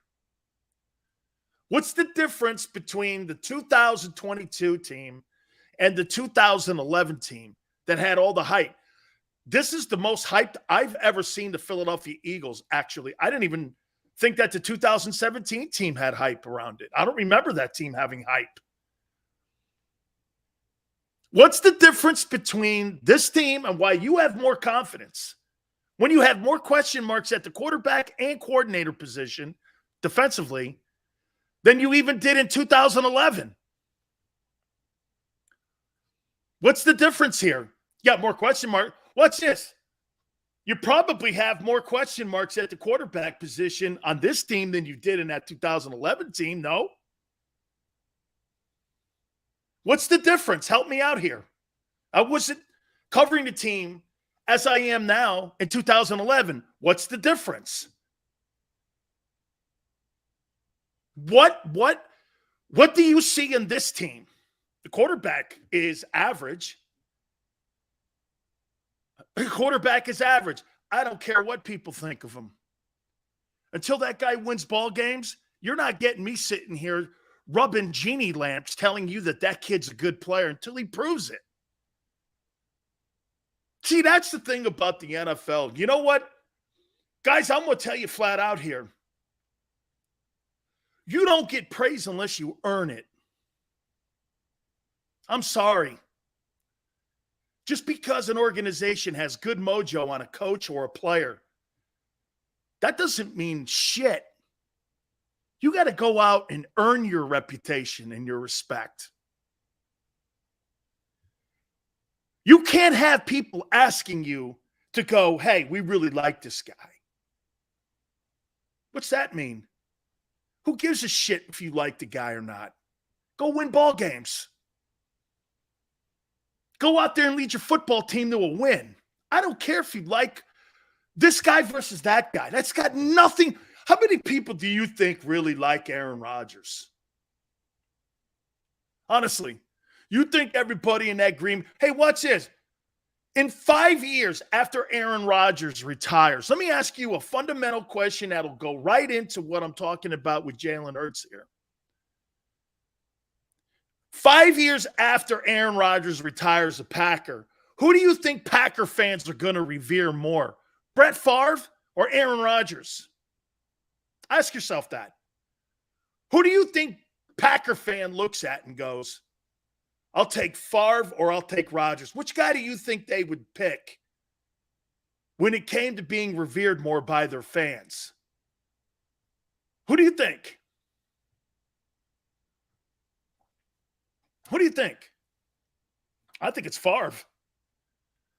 I think they respect Favre more than I do Aaron Rodgers. And Aaron Rodgers is the better player. Rodgers is the better quarterback. Favre threw more picks. You know, Rodgers in 17 years doesn't have 100 picks. Doesn't have 100 picks in 17 years of quarterback and over 440 touchdown passes. This guy doesn't have 100 picks. And yet, Packer fan reveres him more. Why? Because he related with the fans better. Everyone liked him. Look at Carson Wentz. This is why it stomachs Eagle fans. Eagle fans, in your wildest mind, there's no way you could say Jalen Hurts is a better thrower of the football and a better quarterback than Carson Wentz. I'm not talking about mentality. I'm not talking about being tougher. I'm talking about just quarterback skill. There's nobody in their right mind that would think that. Nobody. But because you relate more with Jalen, underdog. He actually represents Philly. You know why? Philly's an underdog city. Everybody in Philadelphia, the entire fan base, walks into Lincoln Financial with a lumberyard on their shoulder. Because they're always looking at the Cowboys and how they get all the kudos. And yet for the last, 22 years, the Eagles have owned the NFC East. You don't get any credit for that.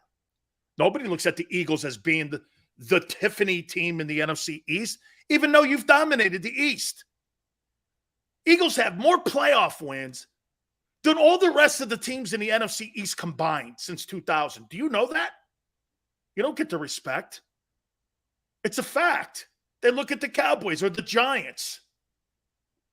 New York and the Cowboys. And there's Philly. Am I wrong? Hey, Sills, you cannot criticize Hurts if we win. Agreed? Yeah. I won't be talking about him as much because he won't be a factor in leading teams to victory. As of late, the Cowboys have dominated the Eagles. I said playoff wins, Anthony. Playoff wins.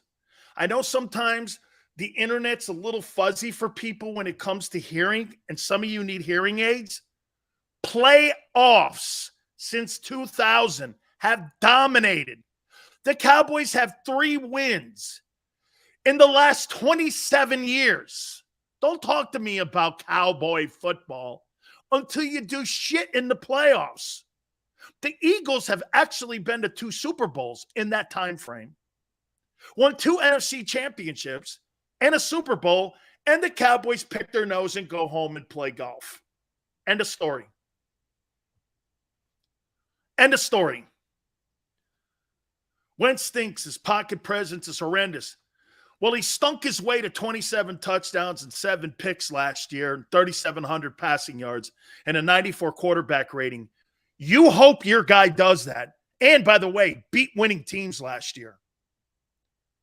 So before you bark at Wentz, look at the guy you have a quarterback in your team first. Win a game that matters. I'm more hell-bent now than ever before. I am not giving Jalen Hurts anything until he proves it. Nothing. Watch this. Sills, good guy, great guy. Watch this. I'm going to show you something here. All this stuff here has nothing to do with winning. Great community guy. Wonderful with the media. Fans love him. Works hard. Great teammate. Funny. Accurate. Great pocket presence. Can read multiple receivers. All those things matter, quarterback. And the other things, you're a public relations king. He's great in public relations. Great. It's funny. People asked me the other day, Sills, would you rather have Jalen Hurts or Deshaun Watson as your quarterback? My quarterback? Deshaun Watson. Marrying my daughter? Jalen Hurts. Representing my company? Jalen Hurts. Representing my school? Jalen Hurts. That's not a conversation.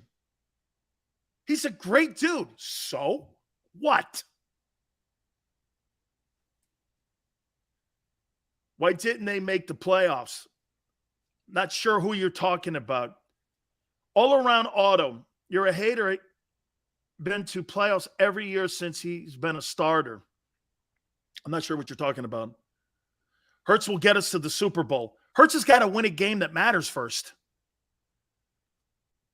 Wentz last year in Philly won 300-yard passing game in 12 games. Jalen had 2 and 4. Wentz owns the record for the single-season most passing yards and is one of the quarterbacks who's had 30 touchdowns in a regular season. Do you know he owns the touchdown mark for a regular season? And he also owns the all-time single-season passing mark for your franchise. Do you know that? The guy that you hate. The guy you hate owns it. So you're not playing Jalen Hurts in the preseason. You must think this guy's Tom Brady. Oh, wait, Brady's playing. I don't get it. I don't get it.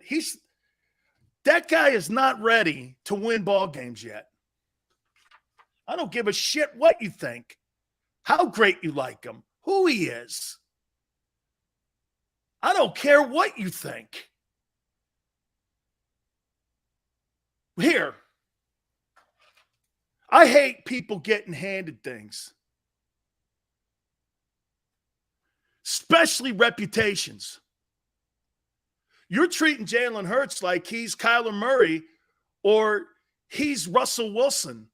Philly's making him look, and I mean management, is making him look like he's Russell Wilson. I don't see it.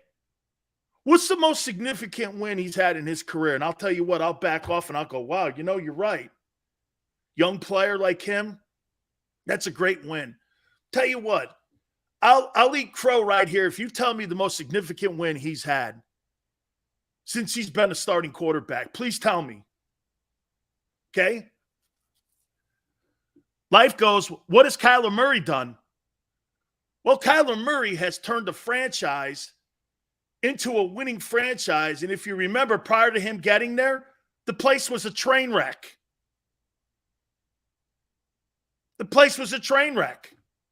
And sorry, but I don't see Jalen Hurts and Kyler Murray in the same room either. I do not. Saints win his first start. What year was that? What was the 2020? 2020 Saints. Did the Saints go to the playoffs that year? Were they good? Broncos sucked last year. Saints win. Not this last Saints win. They ran the ball 38 times for 240 yards. He didn't do anything in that game. What championship game? And you're acting like he should be Brady or Rodgers. Well, Rob, this is the NFL. How about Joe Burrow in his second year? Why not that? Can we do that? Or how about Patrick Mahomes in his second year? Who would have thought Patrick Mahomes out of Texas Tech would be a starting quarterback and one of the faces of the league? Texas Tech. The home of Billy Joe Tolliver. It's the only quarterback I can think of that ever played at Texas Tech. If Hurts takes Philly to the second round this year, would you believe then, Big Sills? You know, isn't that crazy?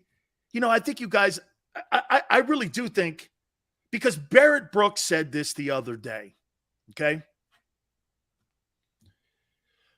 Let's not talk stats with Jalen. But if we don't talk stats with Jalen, that means he ain't getting paid. Xander's saying that they're going to pay him $40 million per year. Good luck to you. I would never want to have that paycheck with that style of football from anybody. I don't care, Jalen Hurts. Even Lamar Jackson, I might have a problem with it. It doesn't have a high ceiling and shelf life. It just doesn't. You can't name me a quarterback that has a high shelf life with that style of play. Okay? Xander says, stop it, bro. I'd pay Lamar Jackson $50 million. Okay, for how long? 3 years? I'm not getting my franchise tied up into a guy who's missed the last 2 years. And significant time last year. How many games did he miss? 10? 8? How many games did Lamar miss last year? We're starting to see that war of attrition play on him, too. So, to Xander's point, you want to pay a guy $50 million over 5 years and have that dead cap money when you can't have that guy available on the field? I don't know. And then you're caught in limbo because you're going back. It's the same thing the 49ers are in right now. Hey, you know why Trey Lance is in San Francisco? It's not because Garoppolo sucked. It's because Garoppolo's availability. Garoppolo's availability was limited. You don't get rid of a guy 38-16 and go, well, hey, you know, he sucks. And you're like, no, well, you know, he's not really available all the time. He's missed significant time. What did Randall win?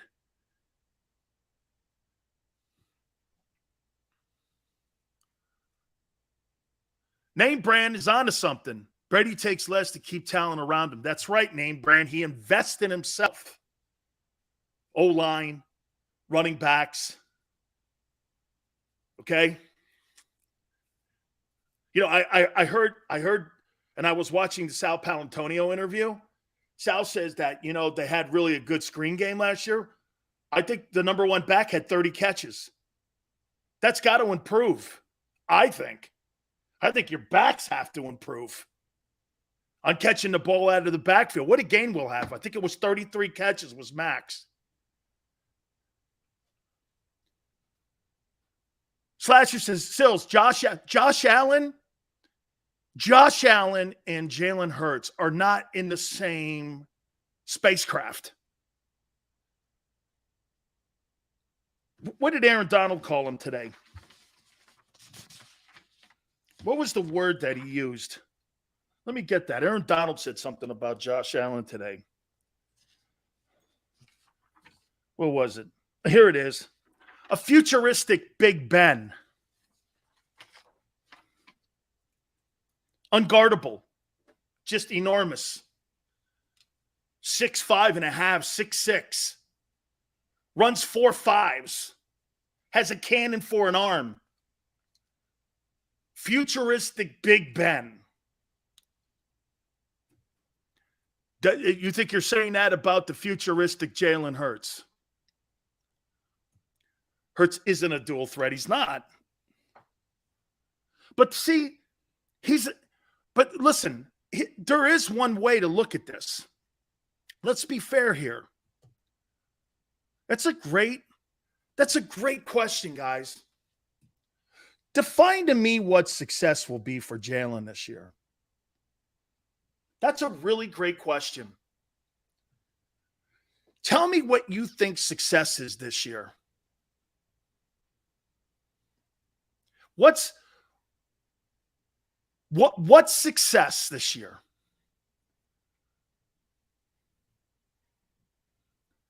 Malcolm Jenkins said that Hurts is Wilson in the making. How can that be when Russell Wilson is an accurate quarterback? Playoff win. Playoff win. I love what you guys are saying here. You're not coming at me with stats. NFC East title. Allen didn't do shit. I'm not even answering questions on Josh Allen. There it is. There. Xander has the answer of the day. Absolutely.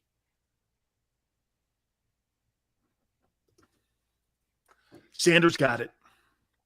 Let's see if you got it. Win 12 games in a playoff win. Win the East in a playoff win. I don't know, man. Since LOV defense left Seattle, Wilson been average. Win the game. He's got 2 years left on the deal. Hurts has to show more quarterback talent. I'm going to tell you, hey, GT says NFC title. Let me tell you what Xander said, and I love this answer. Success is showing me he can win big games. Dude, he don't have to throw for 4,000 yards. He's got to beat Dallas. He's got to beat Minnesota. He's got to be, dude, isn't that the thing we've been saying about Lamar Jackson? You got to beat Mahomes. I think last year he beat Mahomes on Sunday night, and I went like this, and I think even Xander and I went like this. Now we're talking. You knocked one of the big boys off. Now we're talking. Now we're talking. I'm going to give you that. I'm going to erase all the stats. I'm going to erase. Watch this, guys. Watch this. I got goosebumps telling you this. I swear to you, I don't care about stats. He beats that. Watch this. Xander, you're dead on. Because I think this kind of goes into what Barrett was saying the other day. You beat the Vikings. You beat Washington. Cards. Cowboys. Packers. You beat the Packers? Man, how about this? You take out Dak Prescott. You take out Aaron Rodgers. You take out Matt Ryan. We're talking about a different conversation, aren't we? Dude, Sills, he won big games, dude. Because how many times have we seen Tom Brady win big games throwing for 155 yards, 1 touchdown? How many times have we seen that? But there was a play in the game that Brady made to Gronk, or a throw to the end zone, or even a throwaway, or running the ball, or figuring a team out. How many times have we seen? That's the difference between Rodgers and Brady. Brady wins significant games. Rodgers doesn't. To me, when you're a quarterback, some games I may have to throw for 450 yards.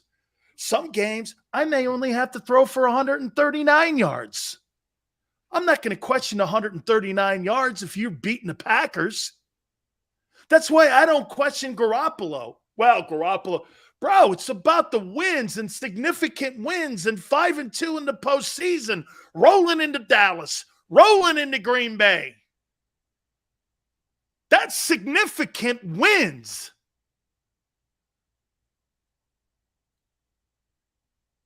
Dick Vermeil said it in 1976 when he got to Philly. Got to beat Dallas. Isn't it funny? In 2022, that saying still rings with facts. You got to beat Dallas. Dallas is so beatable this year. By the way, top of the hour, I got my playoff teams. I'll tell you who I think wins divisions. And I've got my playoff teams. Predicting my playoff teams, top of the hour. Actually, you know what I'm going to do? I'm going to do that after we take the time out here. We'll do that right after I take the time out. If our defense stops Cousins, we should win. Dude, you got to beat Cousins and Justin. Personally, you want to hear something crazy? I know you guys are going to think I'm nuts. Xander, you'll probably think I'm crazy too. I think Cousins may be in the conversation this year for the most valuable player award because of Justin Jefferson. And you got a quarterback now that airs it out more instead of Mike Zimmer. You got a 1,300-yard back. You've got a 1,500-yard wide receiver, and you got a 4,500-yard passer. I don't know. You could play any kind of defense, and they had the least amount of turnovers last year in the league. Do you know that? Minnesota had the least turnovers and least interceptions last year of any team in the league. Wasn't that offense that was problems. It was that sieve of a defense. That's why Zimmer got his ass fired.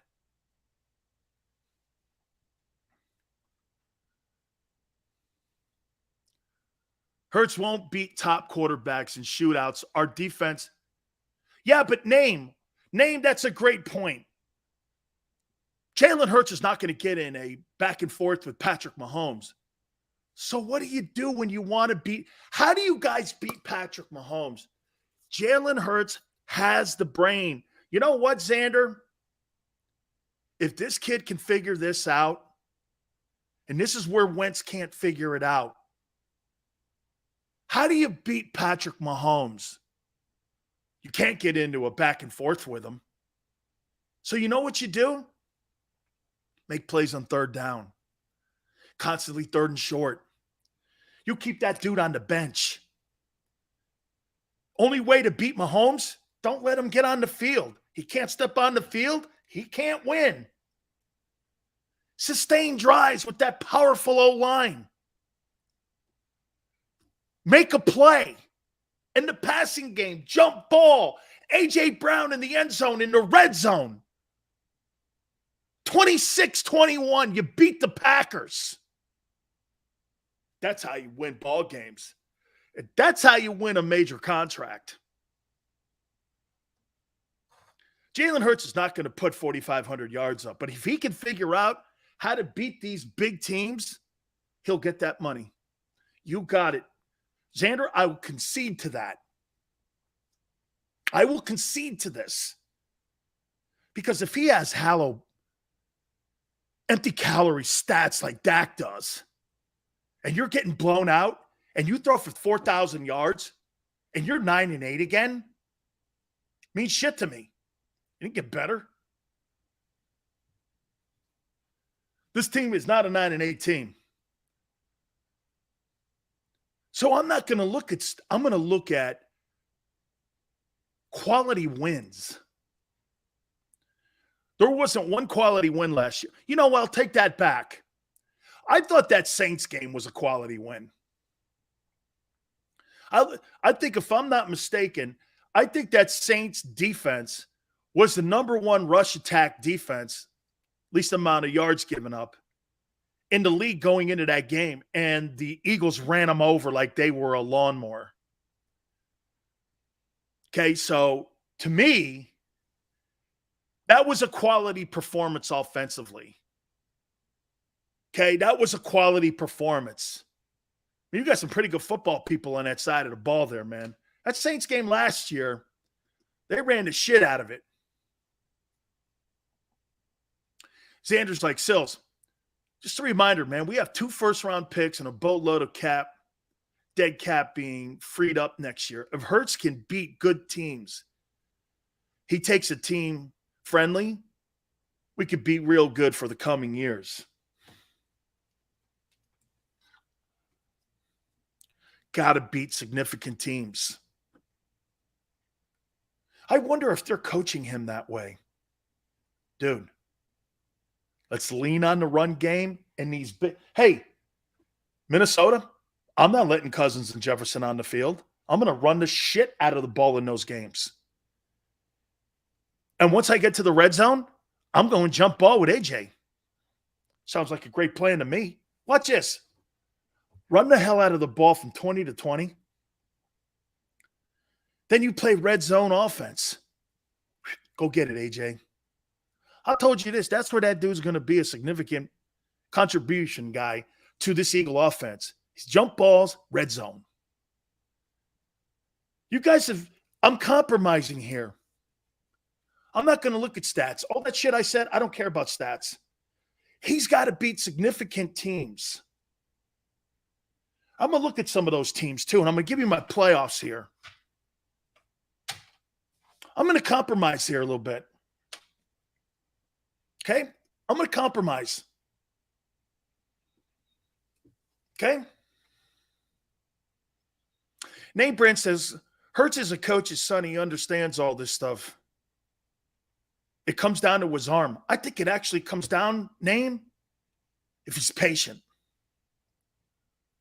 Steven, what's the use of a passing quarterback if you're 9-8?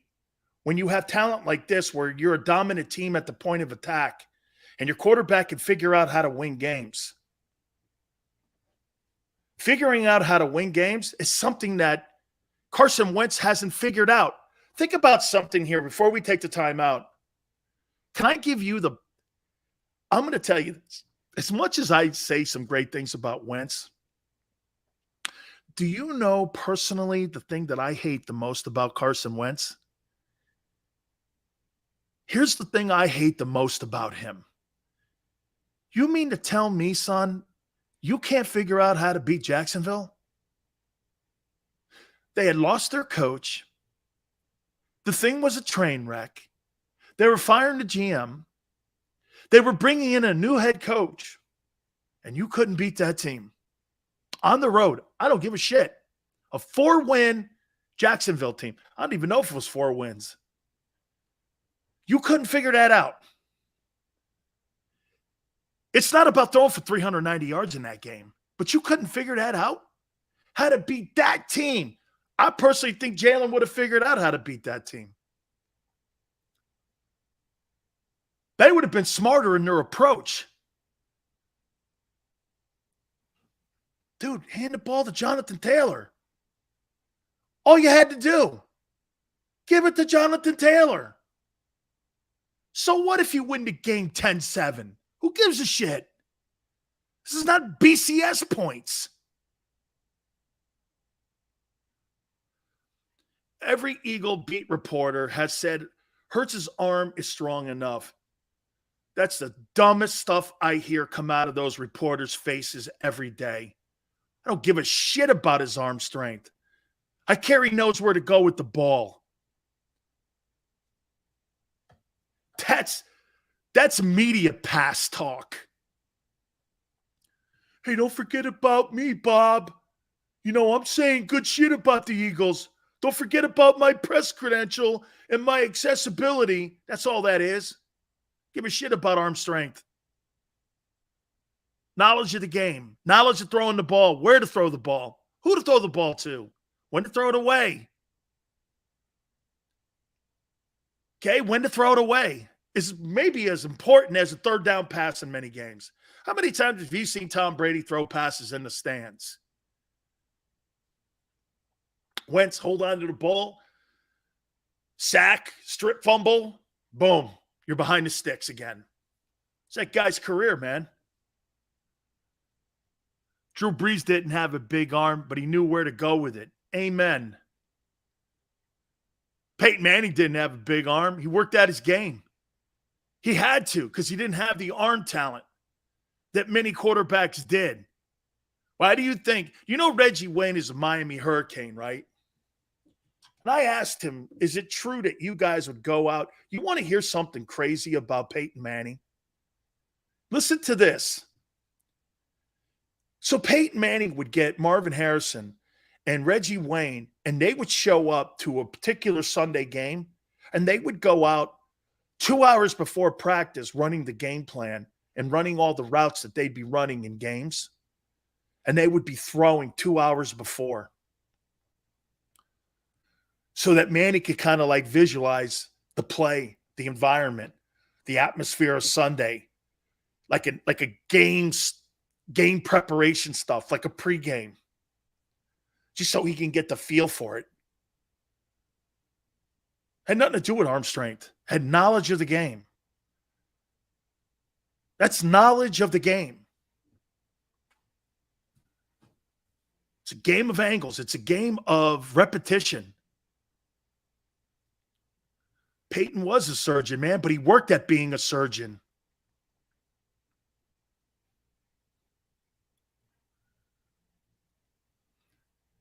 Peyton could throw 55 yards accurate on a dime. Hurts can't. Hurts doesn't have to throw 55 yards on a dime to win ball games. Be smart with the game. Look what you have. Watch this, guys. If I'm Jalen Hurts and I'm in that huddle, I'm not going to sit there and go, well, I need to carry the team on my back like Wentz would say, and I'm not going to throw for 40 times in this game against a team that has a suspect defensive line. I'm going to take Lane Johnson, and I'm going to take Jordan Mailata, and I'm going to beat the living hell out of you for 60 minutes of football. And then when we're done beating you, you're going to come out of that game going, wow, they not only beat us, but they beat us up. You know, to me, that's the difference of any Eagle team I've seen since 2017. That Eagle team beat you up. When you were there, like I said, I'd never seen a Patriots team get their ass kicked and handed to them. By the time the 60th second ticked off in that Super Bowl win, the Patriots wanted nothing to do with it. It was like fighting George Foreman or Mike Tyson. They wanted nothing to do with it. And they learned that lesson, because what did they do the next year? Patriots beat up the Rams 14-7. Think they gave a shit about what the score was? That was Super Bowl number 6. Who cares what it looks like? Tell you what, though, you walk off the field when someone's beating the hell out of you, and they ran the ball down your throat, and your quarterback made a play on third down, and you're playing jump ball like this team's going to play all year long. Hey, man, I don't care about 350 yards a game, 250 yards a game. I don't care about any of that. Beat these significant teams. Beat them. 13-3. That's right, I forgot. The Rams didn't even put a touchdown on the board. That Ram coach, Sean McVay, was out-coached and out-hit because Belichick had learned a lesson the year before getting his ass handed to him by the Eagles. I remember turning that Super Bowl off, and I'll never forget going, man, I can't believe Philly, they didn't win that game. They beat them up.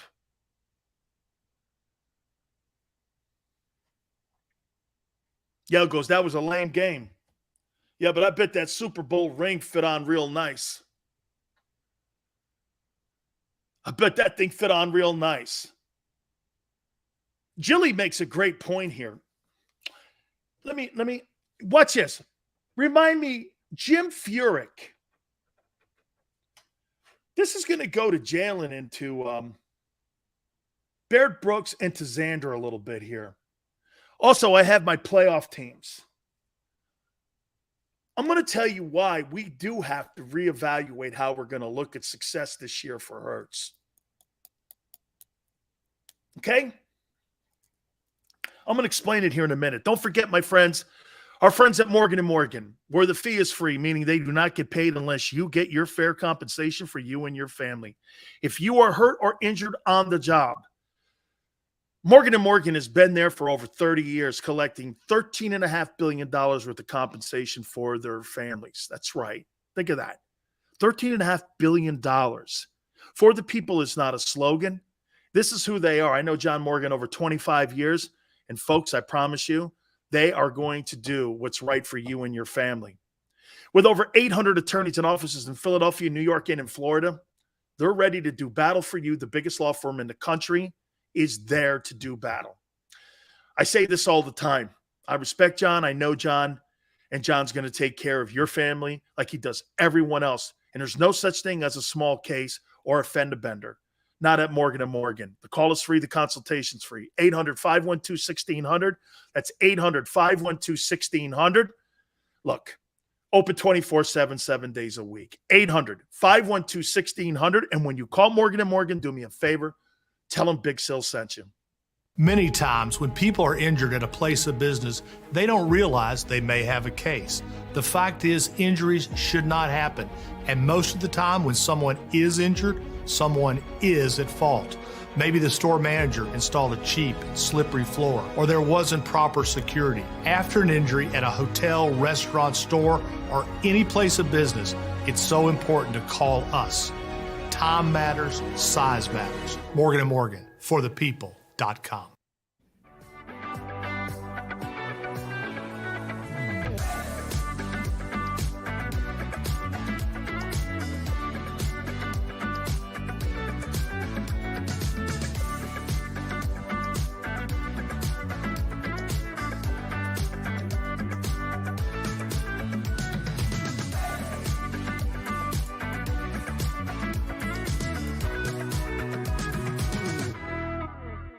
Do you stream on a Roku, Fire Stick, Android TV, or Apple TV? Now you can watch 6ABC 24/7 with the 6ABC Philadelphia streaming app. The big story on Action News. Search 6ABC Philadelphia and start streaming today.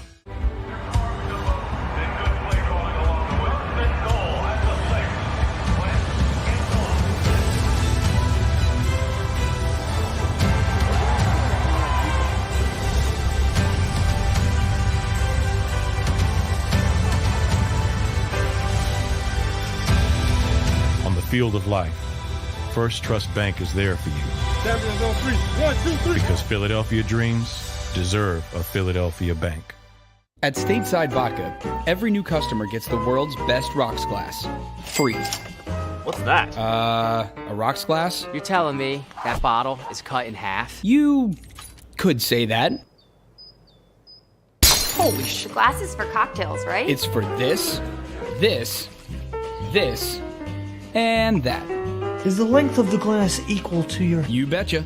But is it made out of... Glass? Yeah, okay, but is the rip... Smooth? Will you stop doing... That? I'm the professional here. And you're telling me I can get one of these glasses for free? That's right. One free rocks glass per customer with each first-time purchase of Stateside Vodka. All from the company that's highly awarded. 0 carbs, 0 sugar, and deliciously tasting vodka. So good, it just disappears.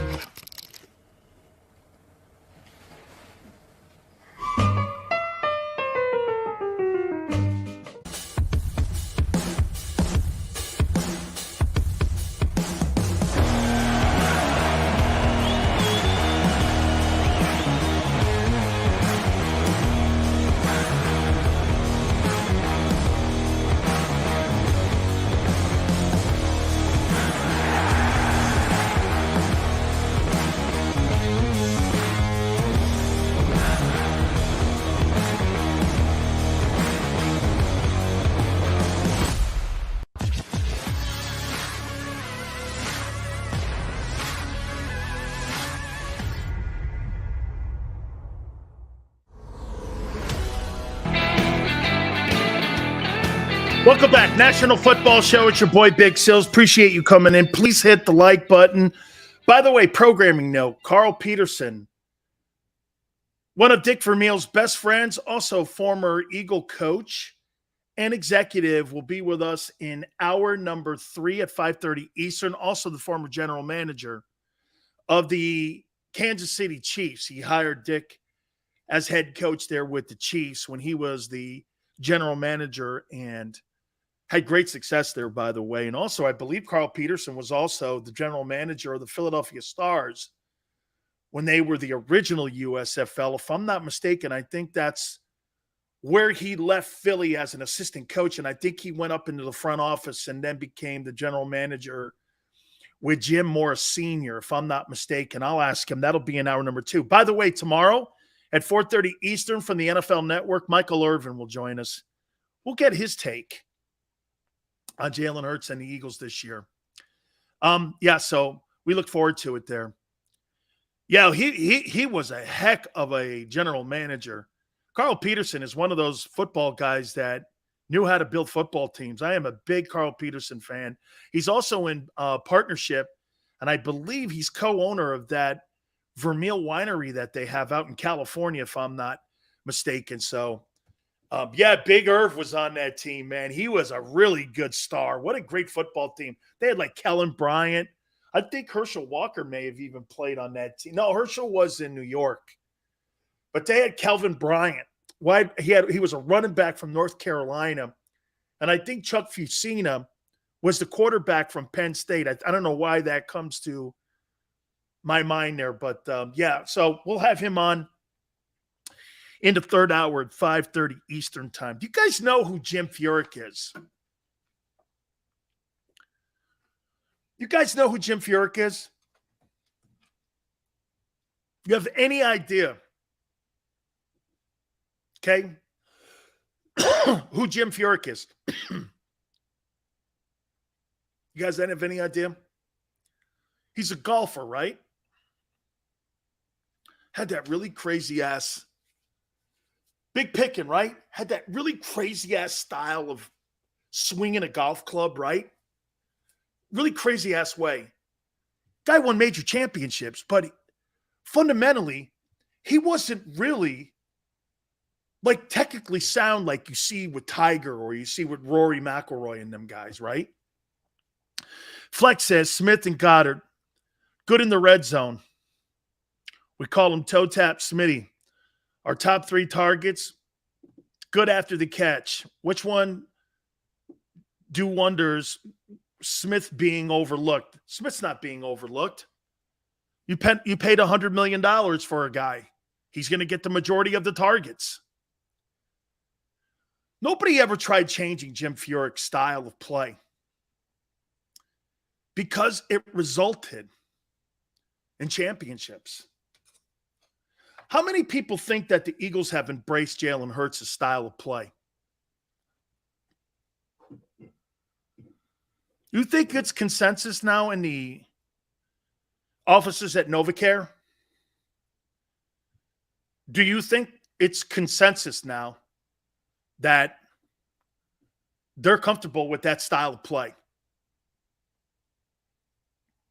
Okay? You think they're good with it? And just like Jim Furyk, they're going to figure a way to win with it.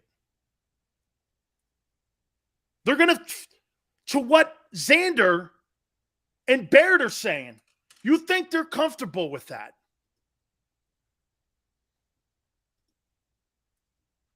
So you know what they're doing? They're embracing his style of play like Jim Furyk. Maybe what I'm doing here is, okay, look, check it out. If we're looking for the next Josh Allen or Patrick Mahomes or Joe Burrow, just like sometimes we look for the next Andy Reid, right? Sometimes that's a flawed philosophy, isn't it? Look at what USC has gone through for the last, Xander, how many years has USC gone looking for the next Pete Carroll? How many years they went looking for the next Pete Carroll? How many former coaches did they hire that were former disciples of Pete Carroll? Ed Ogeron, Lane Kiffin, Sarkisian, all those guys. Nobody could be Pete Carroll. Nobody's going to be Nick Saban when Saban steps down. You got to hire a guy who's a good coach with his own style.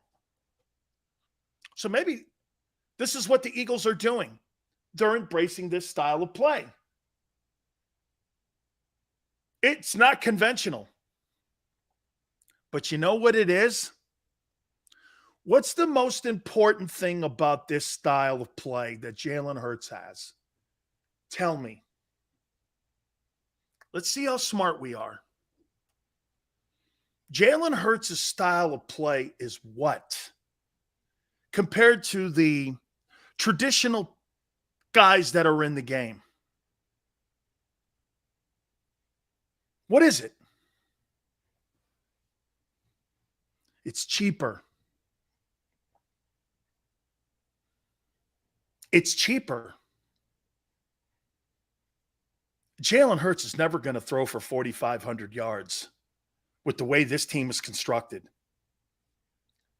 Can you imagine Jalen Hurts? Get this. What do you think Jalen Hurts would have did with the Cincinnati Bengal offense last year? He would have been destroyed. He couldn't play in that offense. Why? It was the 31st worst offensive line in the league. He's not accurate enough. And the O-line wouldn't give him enough protection. Burrow was sacked 70 times. Hurts would be running for his life in Cincinnati. Can you imagine Jalen Hurts in Cincinnati? Holy cow, that'd be a train wreck. They'd have fired everybody. They'd have fired everybody, including Jalen. It's not that he wasn't good enough to play in Cincy. The team around him and the offensive line wasn't good enough around him. He'd be running. He'd be Justin Fields in Cincinnati. Joe Burrow was sacked 70 times. I think he was sacked, 11 by the Titans in that playoff game last year?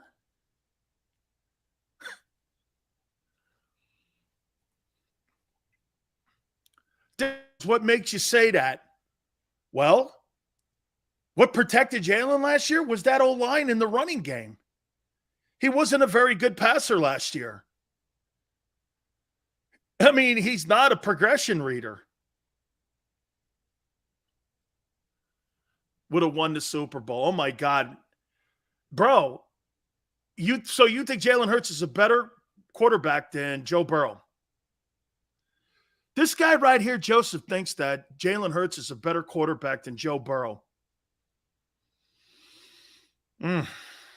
Some people, man, you just laugh. You just laugh.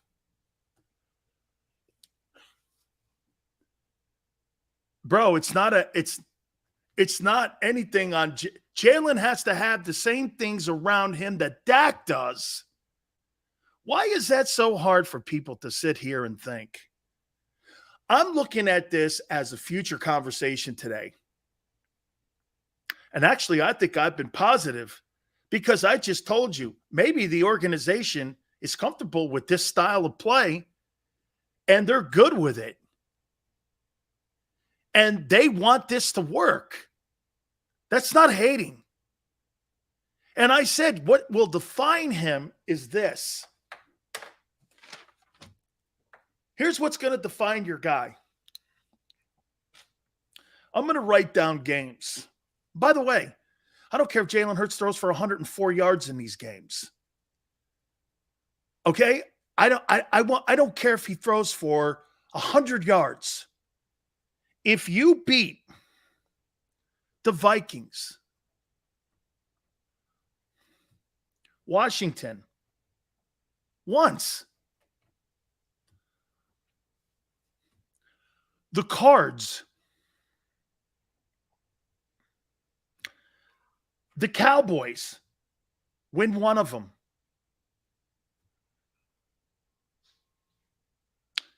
The Colts, the Packers. Okay, the rest of those teams are not very good. I don't know. The Saints may be good. 1, 2, 3, 4, 5, 6. Let me ask you something here. What do you think Jalen Hurts and the Eagle record will be versus the Vikings, Washington, the Cards, the Cowboys, Colts, and Packers? Let's do it. Do you beat the Vikings?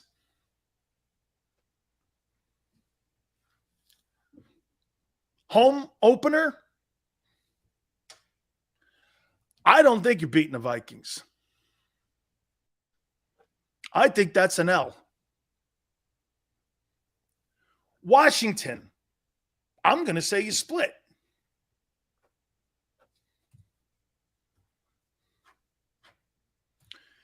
Do you beat the Cards in Glendale?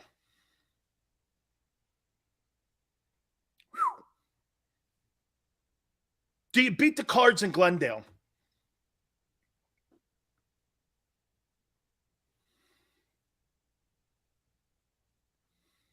Michael, no? Do you beat the Cards in Glendale? Boy, that's a tough one. I think so. That's me to say no. Cowboys, let's say split. Colts, I think you can beat the Colts. Packers, I say you're 3-5 against those teams. I say you're 3-5 because you got to play Washington and Dallas twice. That's not bad because you'll kill the rest of those teams on your schedule. But if you get wins against Washington, you beat the Cowboys, you beat the Vikings, you beat the Packers. We're talking a whole different conversation at the end of the year here about Jalen's future. They've all got all these pass catchers. If they wanted a heavy run team, the deck is already stacked. If he doesn't improve the passing, he'll be replaced. But again, Flex, I think they're comfortable with his style of play and with the style of team they're building right now. I think they're comfortable with it. And that's why everyone likes what the kid is doing. When you have an organization from top to bottom that is 100% behind you and wanting you to succeed, okay, they're really hoping this works. Jalen Hurts is not going to be defined by passing numbers. He's going to be defined by these big games. That's what I think he is. By the way, I've got my playoff teams. I want to hit on it now with Carl Peterson at 5:30 Eastern. Please hit the like button. Keep it here on the National Football Show.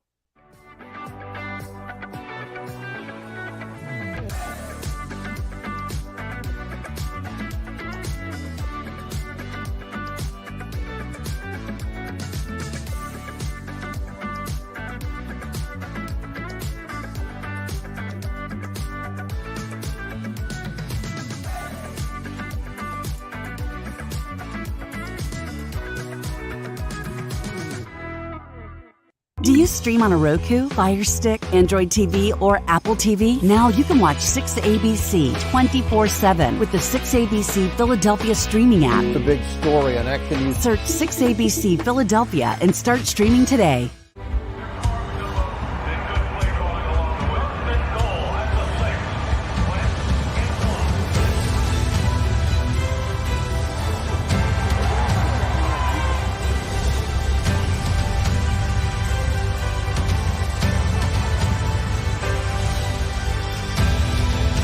Field of life, First Trust Bank is there for you.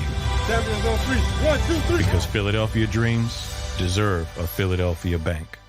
At Stateside Vodka, every new customer gets the world's best rocks glass. Free. What's that? A rocks glass? You're telling me that bottle is cut in half? You could say that. Holy shit. Glasses for cocktails, right? It's for this, this, this, and that. Is the length of the glass equal to your... You betcha. But is it made out of... Glass? Yeah, okay, but is the rip... Smooth? Will you stop doing... That? I'm the professional here. And you're telling me I can get one of these glasses for free? That's right. One free rocks glass per customer with each first-time purchase of Stateside Vodka. All from the company that's highly awarded. 0 carbs, 0 sugar, and deliciously tasting vodka. So good, it just disappears.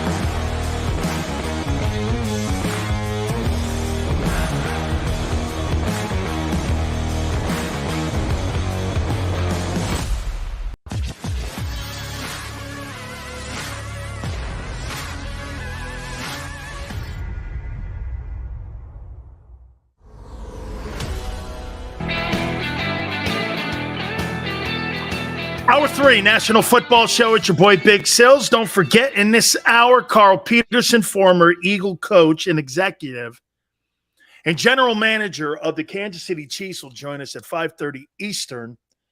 We'll talk to him about that great ceremony of Dick Vermeil going into the Pro Football Hall of Fame. He's partners with Coach Vermeil with his wine company. So we'll talk to him. That'll be, again, at the bottom of the hour. We look so forward to that.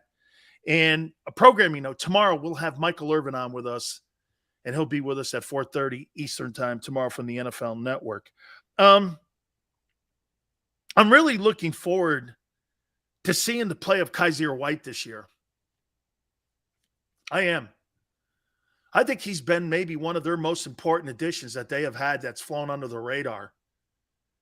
I love people who just go about their business and go out there and do their job. And that's what this kid looks like he does. He just goes and does his job. Nobody's hyping him up. Nobody's saying anything about him except this. Every time that you see him playing on the field, this kid's in the right position. He understands the defense. He understands what's being asked of him. That's great. That is he may turn out to be as big a find and acquisition for Howie Roseman since Darius Slay. You know, it's yet to be determined how Jonathan Gannon is going to toss on Reddick. I can't wait to see how that whole thing gets plugged in. I'm still looking to see how he's going to keep a 6'1", 245-pound guy on the field for 3 downs. Personally, I think he's a situational pass rusher. I don't think he's an every down guy.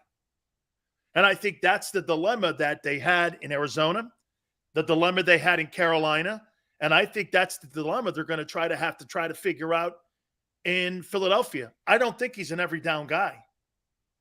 I think he's a situational pass rushing guy. That's okay. That is okay.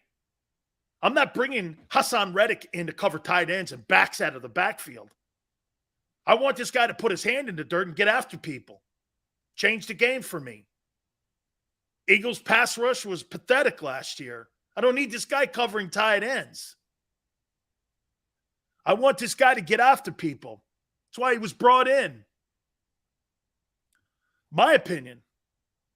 I'm looking forward to that. By the way, any concern that this was the 4th straight day now Devontae Smith has missed practice with a groin injury? They're not really even doing anything. They're not really even doing anything, and this guy's got a groin injury? Okay? That's concerning. Okay, where's his timing? How is he getting prepared for the upcoming season? You're already limited on scenarios where you're getting quality reps, and now you're missing 4 days in a row? Hey, we're now coming up to, he's clearly not playing this week. So we're going to go pretty much the entire camp without Devontae Smith getting a lot of playing time with Jalen Hurts? Okay. Does that concern you in any way? You know, you guys keep telling me that he's a 1,000-yard receiver. He's going to miss about 80% of training camp. A concern or not? Okay? Especially with the limited throws that they have because of the lack of exhibition football. I don't know. It's not so much that I think the player's not good. It's that where are you building this chemistry up? I keep hearing people talk to me about A.J. Brown and the great chemistry that him and his buddy are building up. I'm not concerned about that. I'm concerned about what you're doing with Zach Pascal. I'm Quez Watkins. What you're doing with Devontae. Those guys, and Dallas Goedert, by the way. A.J. Brown should be like Kaiser White, seen and not heard. A.J. Brown's having a great camp. Really? Well, I paid $100 million for it. I sure hope something more comes out of it instead of saying, well, it looks like they're building great chemistry. What's on Devontae? Well, Devontae hasn't practiced for the last 4 days. Oh. No concern? Okay. Kanjo goes, no concern. No concern for a team that doesn't have a lot of reps throwing the ball with live reps. Okay? Interesting how you look at preparing for a season. Okay? Smith would love Stroud or Bryce Young. Bro, we're not even there yet. Let's get to the Lions game first before we talk about replacing Jalen Hurts. I'm not even in that conversation, and nor am I having it. I told you, bye week. Let's see where we are at the bye week. I'll give you more then. Right now, I'm not having that conversation about next April's draft. That's got nothing to do with 2022 right now. Today, it doesn't. This is about the Lions week. This is about preparing for a football season. It's got a lot of hype around it. Okay?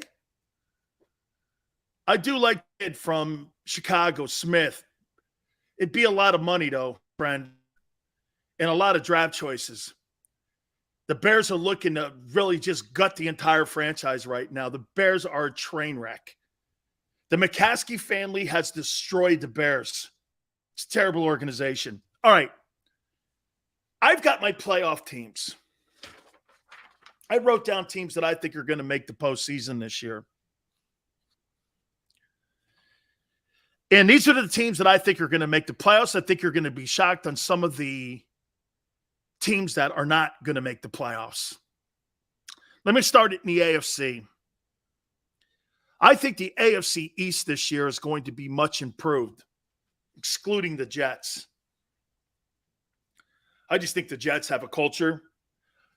Look, Joe Douglas has everything to do with turning that culture around. It's an absolute abysmal franchise. They've not gotten a quarterback right in decades.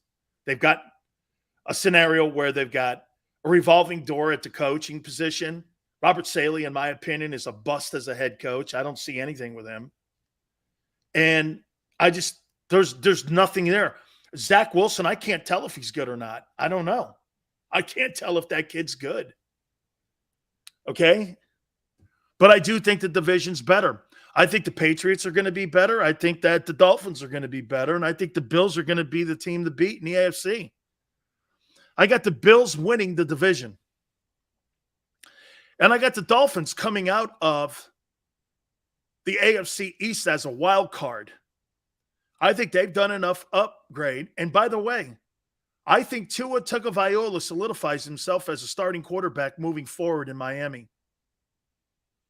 I think Tua's going to have a hell of a season. I think that with the additions of Tyreek Hill, the left tackle they got from New Orleans, how the defense played last year, especially down the stretch, how they run the ball, their tight end is efficient. They've got a good running game. Waddle is a spectacular player. The question is going to be health at the quarterback position.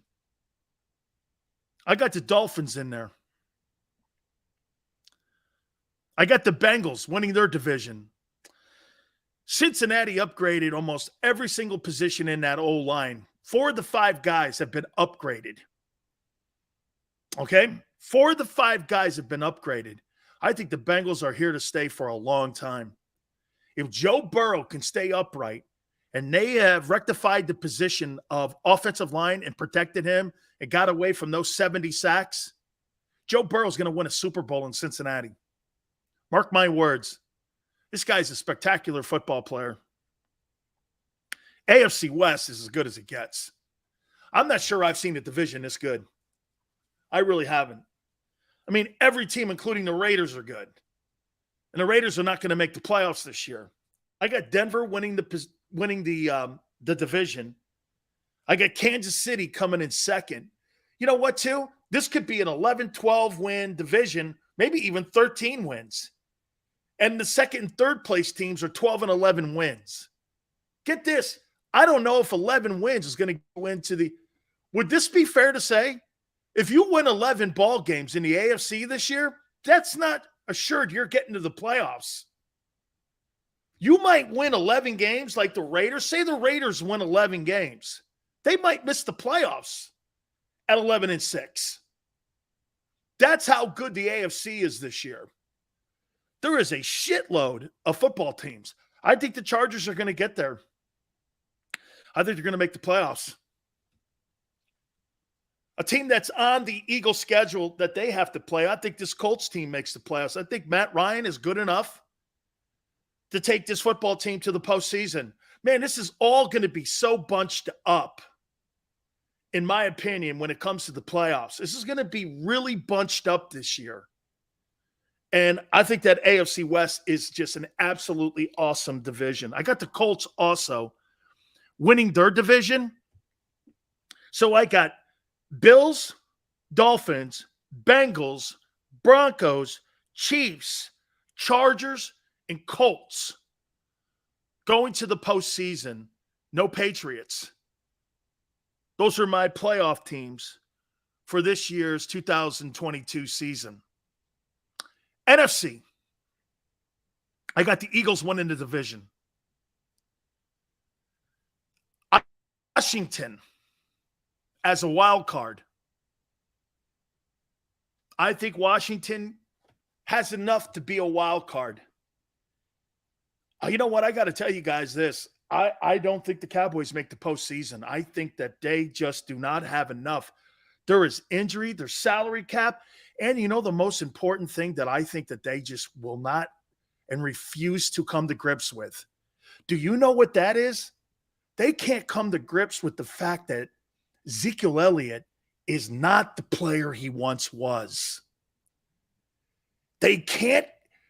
I heard, and we'll get Michael Irvin on tomorrow, but guys, I'm sorry. If you think that football team, the Cowboys, has to run through Zeke, you're never going to win the games you need to win. I think the Cowboys could be a 9-10 win team, but that's not going to – I just don't see where people are looking at them and going like this. Yeah, the Cowboys are trending in the right direction. They're paying that guy $20 million. I got the Packers winning the North. I don't care what anyone says. You got Aaron Rodgers on your football team. Aaron Rodgers is going to be in the conversation for the MVP again. I don't know if he wins it. There could be voter fatigue there. But to me, I think the Packers are still the team to beat. I got Minnesota. The second game on the schedule for the Eagles. I got them making the postseason. I got the Rams winning the West. I got Arizona coming out of that. Another team that's on the Eagles schedule too. There's some football teams here that are going to be in the postseason that the Eagles are going to have to play. So I got the Packers in Minnesota coming out of the North. I got Rams and Cardinals coming out of the West, and the NFC South, which is the worst division, in my opinion, in the NFL. The Bucs will win that division with Tom Brady. So your NFC picture looks like this, according to me. Eagles, Washington, Packers, Minnesota, Rams, Arizona, and Buccaneers. 1, 2, 3, 4, 5, 6, 7. Right. So your playoff picture is Bills, Dolphins, Bengals, Broncos, Chiefs, Chargers, Colts, NFC, Eagles, Washington, Packers, Minnesota, Rams, Arizona, and the Buccaneers. Let me say something to you about the NFC. Let's take a look at these playoff teams.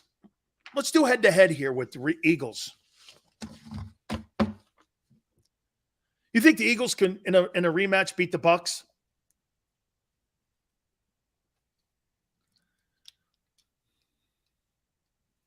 Let's see how you look at these teams versus head-to-head competition. Let me write. You think in a rematch the Eagles could beat Brady and the Bucs? GT says no. I agree.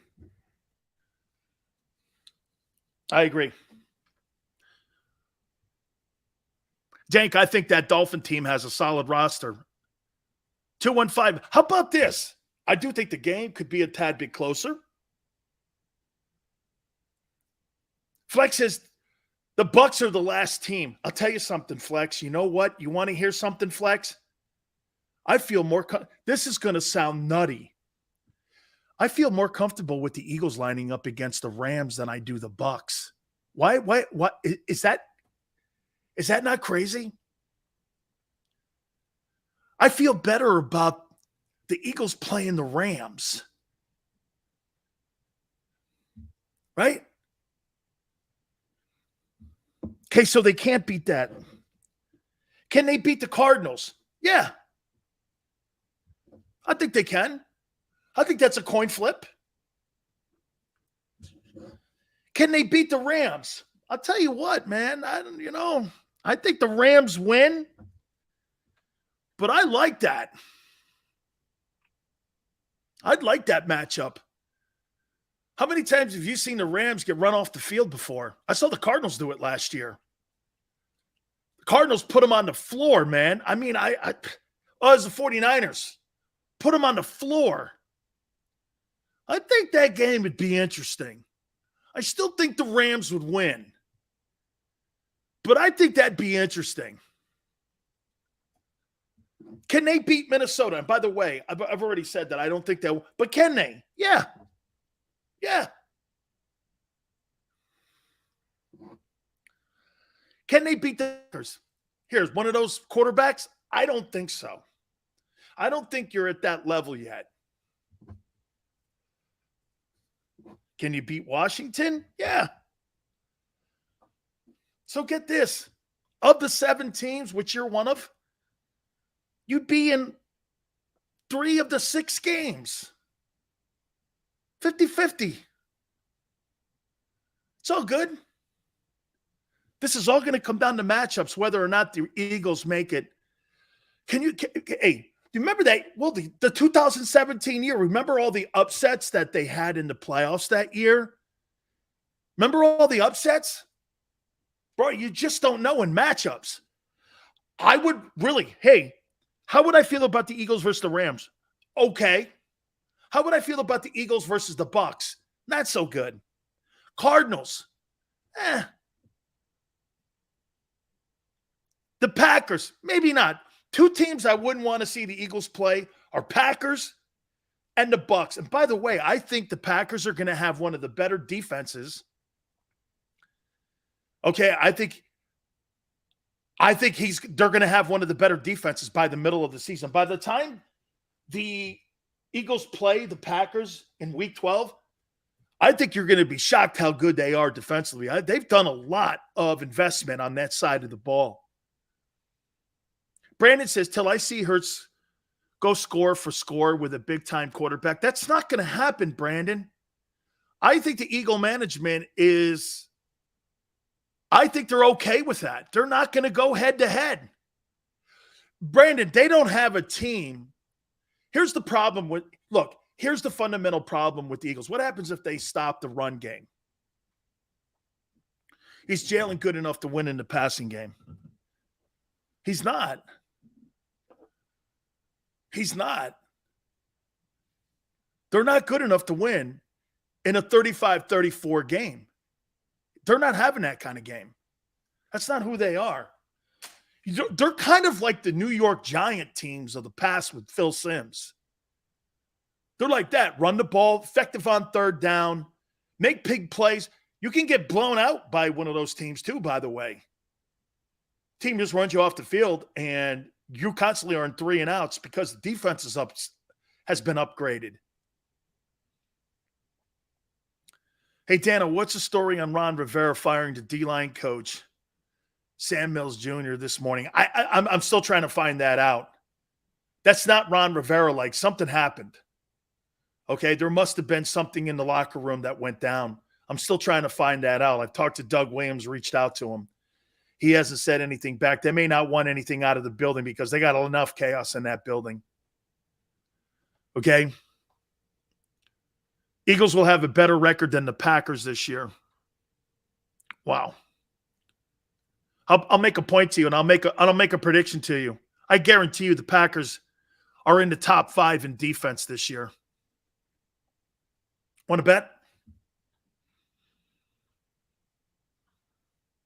Okay. Want to bet they have one of the top 5 defenses in the league? Wow. GT. I'm telling you, it's Wentz related.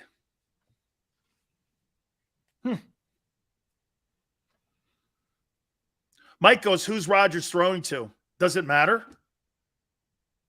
Does it matter, Mike? In the last 42 years, they've got 2 first-round draft choices and at wideout. They find guys. They develop guys like Pittsburgh does. You make it sound like, who's he throwing to? It hasn't mattered. Yeah, it does. Devontae Adams wasn't a first-rounder. Name me the last star first-round draft choice that the Packers have drafted. You can't. They've had 2 first-round draft choices in the last 42 years. The rest of them have been lower draft choices, 3rd, 4th, and 5th rounders, because they've had Favre and Rodgers. Doesn't matter. Didn't matter in New England, too, when Amendola and Edelman were playing up there. Didn't really matter.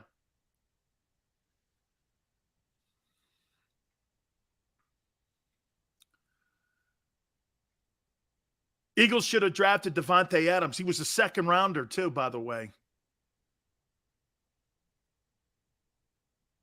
So what if you want it? It's the NFL and games mold into shootouts. Well, that's what the league wants. There's no question they want shootouts today. Paul says, I expect the Packers and Bucks and 49ers to struggle early this season. You're thinking because of the Ryan Jensen injury with the center, that's going to play a factor on the Buck offense. It will. By the way, I'm hoping that, the elbow injury to Jason Kelce doesn't linger on into the season. That's why when I started the program out, I think it's actually a great thing that Cam Jurgens is getting some playing time in the exhibition season here. I think it's a great thing. He's getting his reps, and he's going to be ready. Kelce doesn't need reps.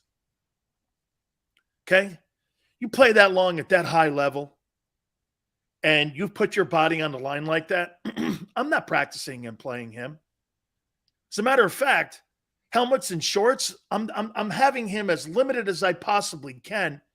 Even before his injury, I'm not putting that guy through anything. I'm actually having him be more of a coach to Cam Jurgens. That's what I'm doing.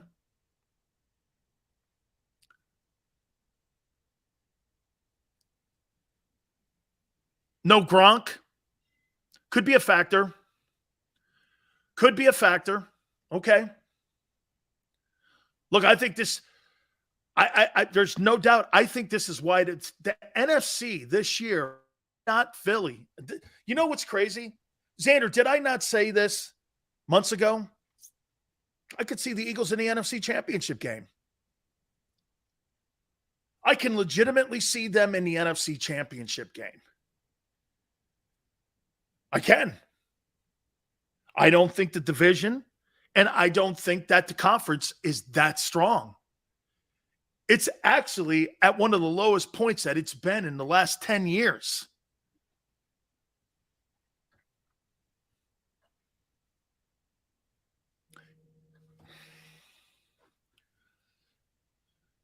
All right. Hey, Xander, if you could do me a favor, call Carl Peterson. We're going to take a timeout here, and we're going to hook up with Carl Peterson, and let's see if we can make this happen here. Please hit the like button. Keep it here on the National Football Show.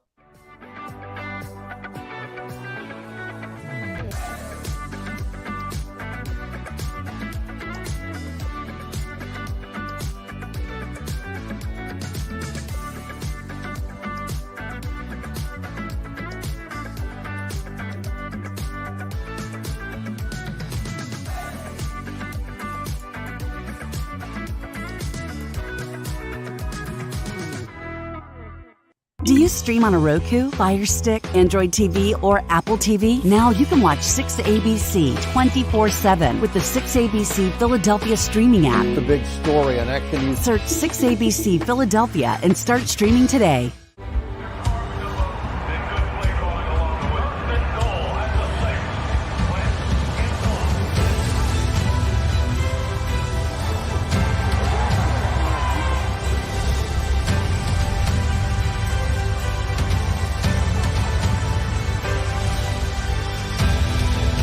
Field of life, First Trust Bank is there for you. Champions on 3. 1, 2, 3. Because Philadelphia dreams deserve a Philadelphia bank. At Stateside Vodka, every new customer gets the world's best rocks glass. Free.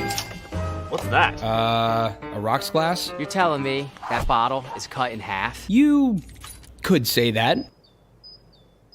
Holy sh! The glass is for cocktails, right? It's for this,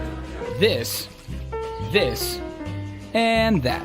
Is the length of the glass equal to your... You betcha. But is it made out of... Glass? Okay, but is the rip... Smooth? Will you stop doing... That? I'm the professional here. And you're telling me I can get one of these glasses for free? That's right. One free rocks glass per customer with each first-time purchase of Stateside Vodka. All from the company that's highly awarded. 0 carbs, 0 sugar, and deliciously tasting vodka.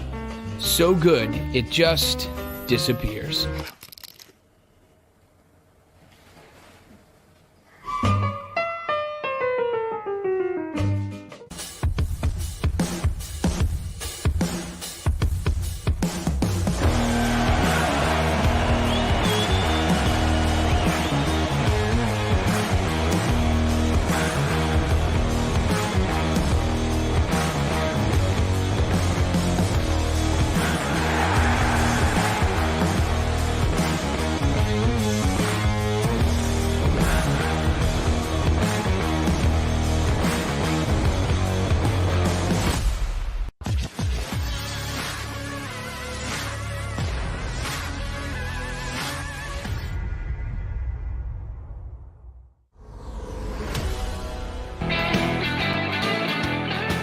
Welcome back. National Football Show. It's your boy, Big Sills. I really appreciate it. Don't forget, tomorrow, Michael Irvin will join us, and that'll be at 4:30. We will have my former teammate, and we'll get his thoughts on the upcoming season for the Eagles and other teams around the National Football League. I'll tell you, the NFC, in my opinion, is going to be wide open.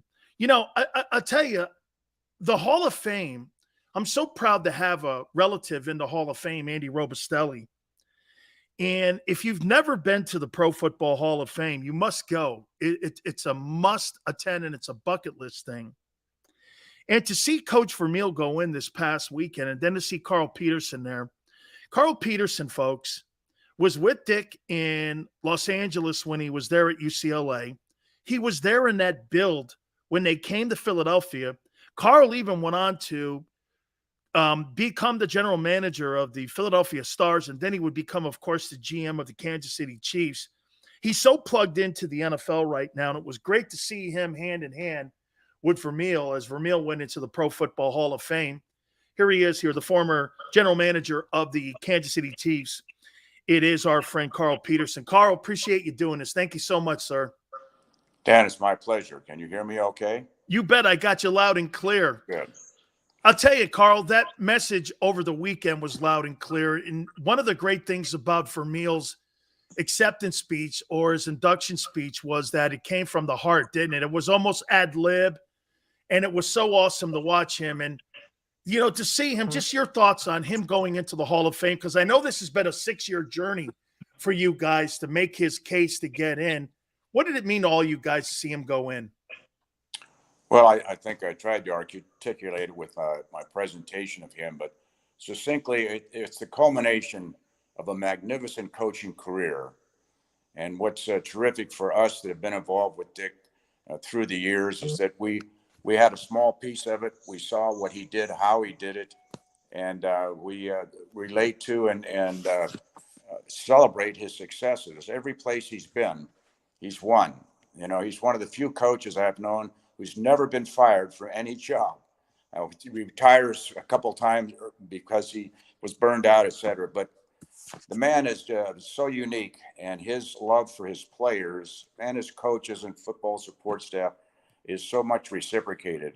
It was a marvelous turnout this weekend in Canton, Ohio, of Dick's players from UCLA, Philadelphia Eagles, Kansas City Chiefs, St. Louis Rams, and Dan, if you can believe this, 5 guys from Dick's high school football team that he coached at 21 years old, Hillsdale, California, came back to honor him also.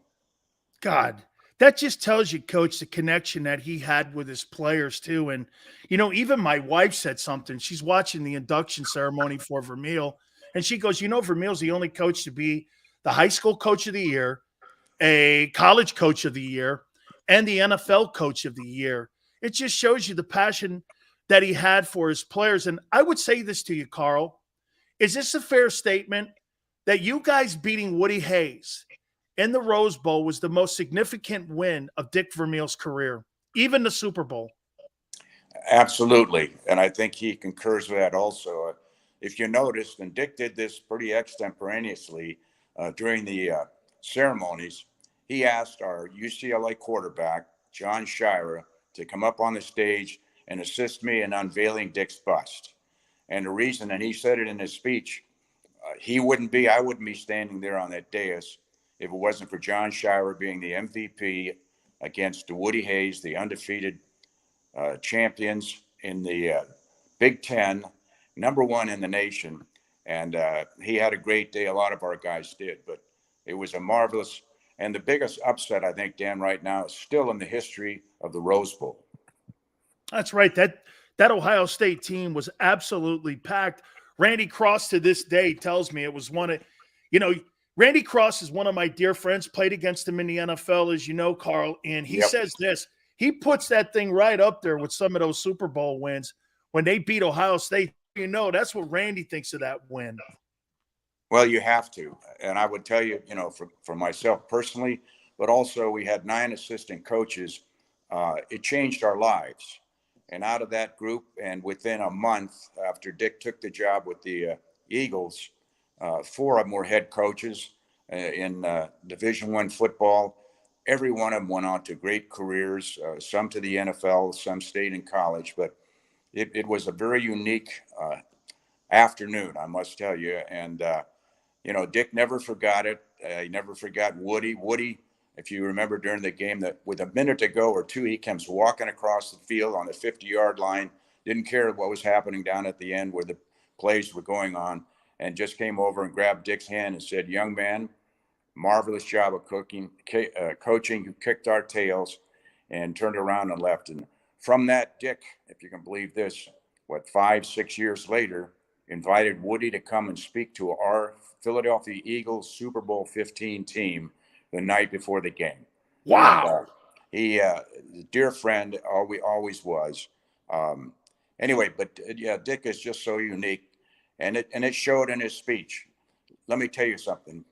Just before, we grabbed each other and hugged and unveiled the bust, and he said, "Carl, I'm 85 years old.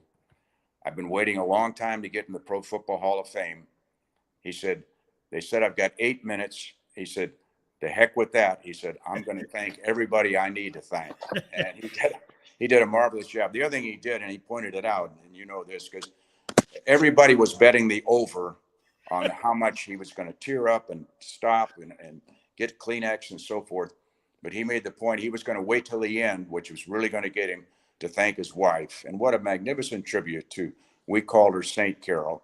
But he did that, and I must say it was a very fitting tribute to his assistant coach, Carol Vermeil. Carl, how nervous were all you guys when you got to Philadelphia and you saw – you know what? I'll tell you what people don't realize, how bad the job was even offered back in the 60s to Lombardi, and Wellington Mara told him not to take it. My uncle told me the story. They don't take the Eagle job. Just don't take it. You won't like it. The fans is going to get on your ass. Da-da-da-da. Even fast forward to when Vermeil was offered the job, you guys eventually take it. What was that reclamation project like when you had to not only rebuild the team, but rebuild the community's confidence in the team. Well, this is how smart this guy is. We take the job. I come in as Dick's tight ends coach, special teams, administrative assistant to the head coach, basically what I was doing at UCLA. And within 6 months, Dick said, I need you upstairs. We're losing our personnel director. He's retiring. I need you to do the drafts, sign the players, all of that, football operations. So I thought about it. I said, well, let me check what my wife thinks. And anyway, he came back the next day. He said, what do you think? I said, I think I'll take the job. He said, does that mean you're going to fire me? I said, how could I fire you? You fired me. You hired me. So I took the job. But then I really researched it. The Philadelphia Eagles didn't have a first, second, or third round pick for our first 2 years. Had a third round pick in the third year. We were out scouting Wilbur Montgomery, 6th round picks, Carl Harrison, 7th round picks, because we had no early picks. And I'd like to take credit as the personnel director, but I must tell you, it was Dick and that coaching staff that put that team together. And in 5 short years, we beat the Dallas Cowboys, the defending NFC champions, and went to Super Bowl 15. It just shows you what Dick can do and does. Wow, man, you basically took the George Allen model, didn't you? And getting late draft choices, and then you had to go into the draft. I think we lost Carl there for a second there. Hopefully we're able to bring him back here, and hopefully we can get your picture back here. But Carl, let's see if we can get him back here in a second here. Man, so they had to rebuild that football team without draft choices. And they had to go through the fact of taking late draft choices, and they had to go with a scenario where, again, okay, and they had to use – so Wilbur Montgomery was a late draft choice. I mean, how in the world – they must have made a trade for a guy like Jaws and such. So they moved up Carl Peterson to the front office. I always wondered because when he was at UCLA – Carl Peterson was a tight end coach. He was on the coaching staff there. And so it was Vermeil that had Carl Peterson go upstairs and go into the personnel. I've said this before. I think the two most, and even with the win that Dick Vermeil had as the head coach with the Rams, I say the two significant wins. One of them was that UCLA win over Ohio State. But I say the other one was when they beat the Dallas Cowboys in the NFC Championship. And to me, that win there, that was the most significant win that the Eagles have had maybe for 20 years, going all the way back to 1960. So, man, that game against the Cowboys had owned the Eagles too for like about 6 years prior to that too. Wilbert Montgomery, Yale, was such a great back. But to hear how that football team was constructed and how it was built, and to know that those guys had no draft choices and the team didn't have quality picks and they were still able to build that team, that just shows you the hard work that Vermeil had. I mean, Berge was there, I believe, if I'm not mistaken. Bunning, I think, was there as well. They had the makings of a good football team on that defensive side of the football. But it came down to really just getting late draft choices and getting an opportunity to just build that team through players that Vermeil started to trust. How about that, Paul? I didn't know any of that. Traded all those picks for middle linebacker Bill Berge from – that's right, Berge was on the Bengals. 3 firsts and 2 seconds and 1 third rounder. Wow. Berge was a hell of a player in Cincinnati. That's right. I forgot that Bill Berge was in Cincinnati. I forgot that. That's right. He played for Paul Brown, didn't he? Berge was a great player. He was a spectacular player. I'll tell you what, you talk about some of the greatest middle linebackers of all time. Berge's one of the most underrated middle linebackers of all time. What a great football player. Michael, last weekend went and watched that game from kickoff until Hey, Xander, let's see if we can call Carl back here. He's calling me right now. Let's see if we can reconnect here a little bit and see if we can get a hold of him here. hopefully we're able to reconnect here. Why don't we just take a time out here? Xander, let's take a time out. And please hit the like button, see if we can reconnect here with Carl Peterson. Let's keep it here on the National Football Show.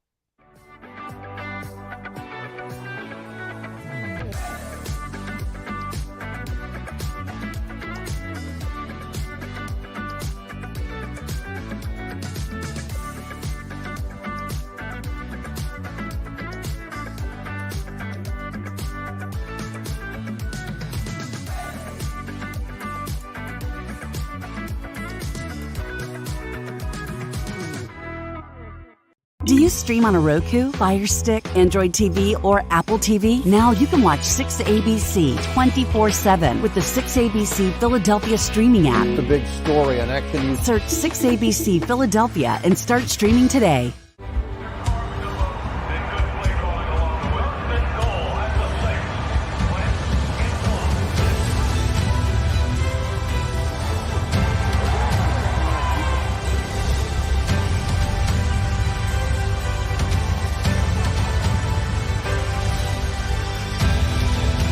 Field of life, First Trust Bank is there for you.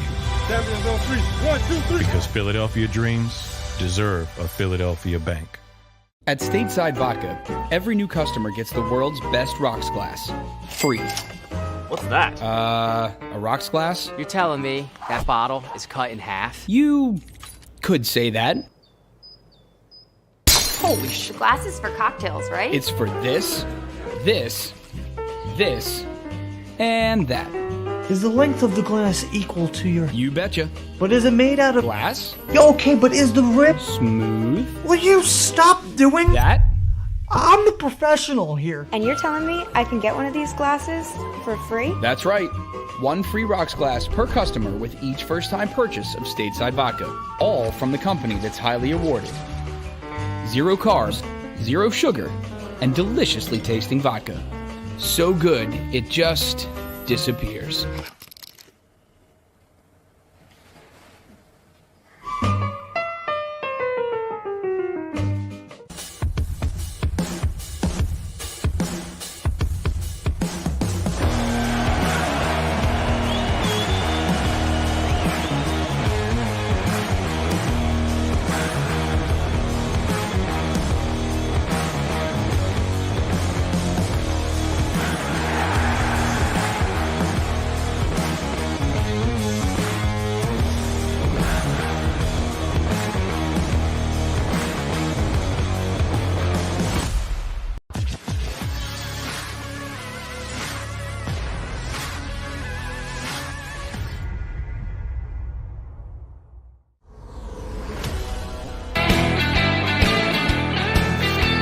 Welcome back. National Football Show. Your boy Big Sills here. Hopefully we can reconnect here just for a couple minutes here with Carl Peterson. Trying to still connect. Hey, technology, right? Gets us all here a little bit. Yeah, man, Bergie was a great football player. I thought that whole ceremony, the Bryant Young speech, everything was great. You know, at the beginning of the interview too, when we were talking with Carl, what I loved to hear was, it was to hear those guys talk about Vermeil having high school players and coaches that coached with him and all of his college guys that were around him when he went into the Hall of Fame this weekend is great. Jimmy Johnson told me when he was doing his induction speech that, it was really all about his assistant coaches. And Coach Johnson has told me this numerous times. Head coaches are nowhere without great assistant coaches. And this is kind of what we talk about here a little bit with Nick Sirianni and his coaching staff. That is why it is so essential to make sure that you have really great assistant coaches in the building. I mean, Nick Sirianni, and again, Xander, I don't know if you could resend it for him again here. I don't know. He said to try to resend it if he can. We're trying to connect here. I mean, I think it's a little bit of an issue here. Ronnie, great job, Dan, realizing that you had a golden opportunity to get some great content from a legend and not letting it go to waste. It's all good, dude. Hey, Carl's good people, man. God, that team was so good. You know what I think? Hey, I've said this before. The thing that I think happened to that Eagle team against the Raiders, and it was an upset.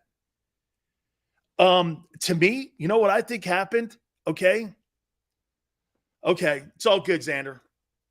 Hey, you know what I think happened? How many times do you see this happen with football teams? They had been striving for so much to beat the Dallas Cowboys, and they had been doing everything in their power to try to beat Dallas. And when they finally did it, to me, sometimes when you get to that point and you get to that crescendo and you beat them, what happens is this, okay? You've reached your goal, and at the end of the day, what happens? You have a letdown in the next game. And I think when they beat the Cowboys in the NFC Championship game, that was their Super Bowl. I heard Vermeil talking about that a little bit, and he said when he got to the Super Bowl the second time with the Rams, he was not going to practice those guys 2-a-days. He was not going to go through any of that and go through the same stuff that he went through with that Eagle team. And I think he wore him out. No, it wasn't Snake Stabler that was the quarterback. That was Plunkett. Plunkett was the quarterback in that Raider Super Bowl. It wasn't Stabler. Stabler won one Super Bowl, and that was the 76 game when they beat the Vikings. Plunkett, believe it or not, is the quarterback that won two of them. Bryant Young's acceptance speech was probably the best I've heard from a player, and he is not a guy who speaks like a lot. He's not one of those guys. Okay, he's not a guy that sits there and has all these enormous conversations. That's not who Bryant Young is. I happen to know Bryant Young a little bit when I was out in San Francisco and I covered him, and he was a super guy. Plunkett started his career, I believe, with the Patriots, and then he went to the 49ers, and I think it was 49ers, then to Raiders. If I'm not mistaken, I think that's how it went. I think he went back to the Bay Area because that's where he won his Heisman Trophy, where he quarterbacked at Stanford. Okay? I think that's where he went and why he wanted to go to the Bay Area there. And believe it or not, Plunkett's got 2 Super Bowl wins. He's got to be the only quarterback that's out there that won 2 Super Bowls that doesn't have a Hall of Fame ring. Okay? I think he's Native American, Yale. I think he is. I think he was Native American. I apologize for the interview getting cut short there, but that's okay to catch up with Carl. It was great to see him. It was great to hear him say that too, and all that great stuff about Vermeil and such. So don't forget too, tomorrow we're going to have Michael Irvin on the program. Hey, look, I tell you, one thing I've learned today about today's show, make no mistake about it, I do, and I'm starting to believe that the front office wants this thing to work with Hurts. I'm starting to believe it. And I'll tell you what, I may not like his style. Some of you may not like it either. But when you got an organization behind you, like Philadelphia is behind Jalen, dude, let's say this. I think the front office, from the owner down, I think they want this thing to work. I don't think they're putting numbers up for Hurts to have to hit. I don't think the benchmarks are there. I think you and I, or maybe me, I think I've looked at it wrong. Jalen Hurts doesn't have to throw for 4,000 yards, folks. If Jalen Hurts, like I said, if he beats Dallas, he beats the Packers, he beats Minnesota, like Xander said, he wins significant games, that's going to get him an extended contract. I don't know what that means. I think they're going to have to come up with a new formula on how to pay him. Because when you look at Jalen Hurts and then you turn around and you look at Jimmy Garoppolo, oh, wait a minute. Garoppolo doesn't have stats either. He's just 38-16. You know what's funny about that? Jimmy Garoppolo's looking for a job right now. Jimmy Garoppolo makes $24 million a year. Jalen may never get paid the money like a Deshaun Watson at 46-1. There's no difference between Garoppolo and Hurts. Except for this. Jimmy G wins big games. Garoppolo, how about this? Even if you don't want to give him credit for winning the games, his teams win. Isn't that the same thing we're talking about here with Jalen? Okay. M. Reyes says Jimmy G is a poster boy for falling up. Well, then what's your guy? He's not going to throw for 4,500 yards. What if he falls up? 13 wins. Beats teams like Dallas and Green Bay. 5-2 in the postseason. I don't know about you. I don't see anything wrong with Jimmy Garoppolo. Brett Favre, when he retired, led the NFL in interceptions. He'll get paid? Spike. Spike. So, like, when I look at how that'll be a conversation on what to pay the guy. Xander thinks they're going to pay him $40 million a year.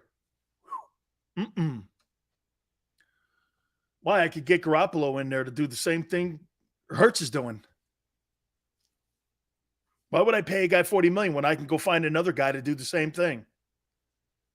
Because here's the deal.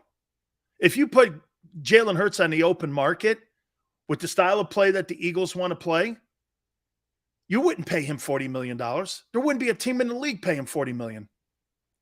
Especially after what they've learned with Dak. Why would the Eagles negotiate against themselves? Okay? So you think the Eagles will pay him $40 million, but no team in the league would. Not one team would pay that guy $40 million.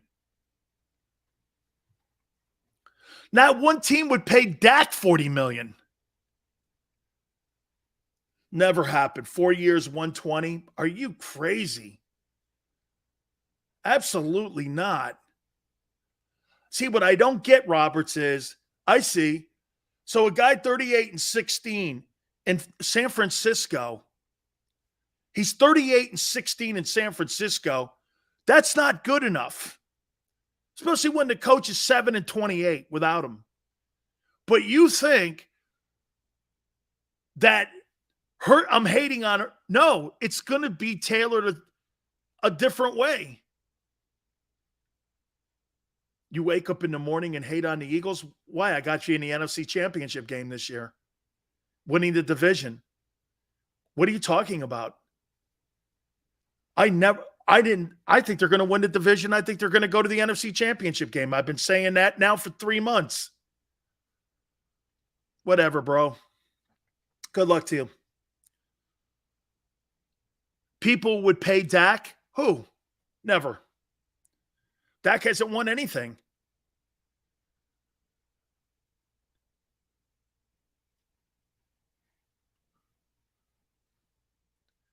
What's your numbers and the number that you think if he balls out? I'll pay him $35 million a year on a 3-year contract. And I'd say take it or leave it. I'd say $35 million per.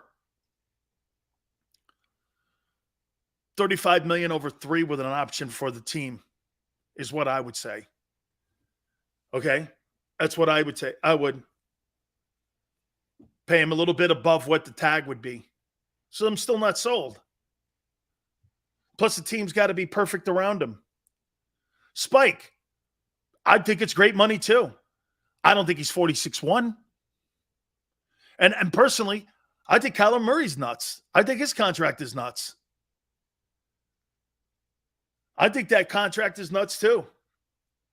Hey, we apologize a little bit about the Carl Peterson connection there at the end, but it was great to catch up with Carl. Also, Dabo Swinney. I can't thank him enough for taking the time that he did with us today. He spent a lot of time, a half hour with us, the head football. You know that guy makes $11 million a year He makes 3 times the money Nick Sirianni makes. That guy makes $11 million a year. Unbelievable. And what a coach, too. So I think his Clemson Tigers are going to be a great football team this year. Don't forget Michael Irvin tomorrow at 40 from the NFL Network. The Hall of Famer playmaker will join us, and we'll get his thoughts on what he thinks with the Philadelphia Eagles and with the rest of the National Football League. If you missed any of those interviews, please go back and watch it. We appreciate it. Till tomorrow, 3 to 6 Eastern. We'll catch you on the flip side.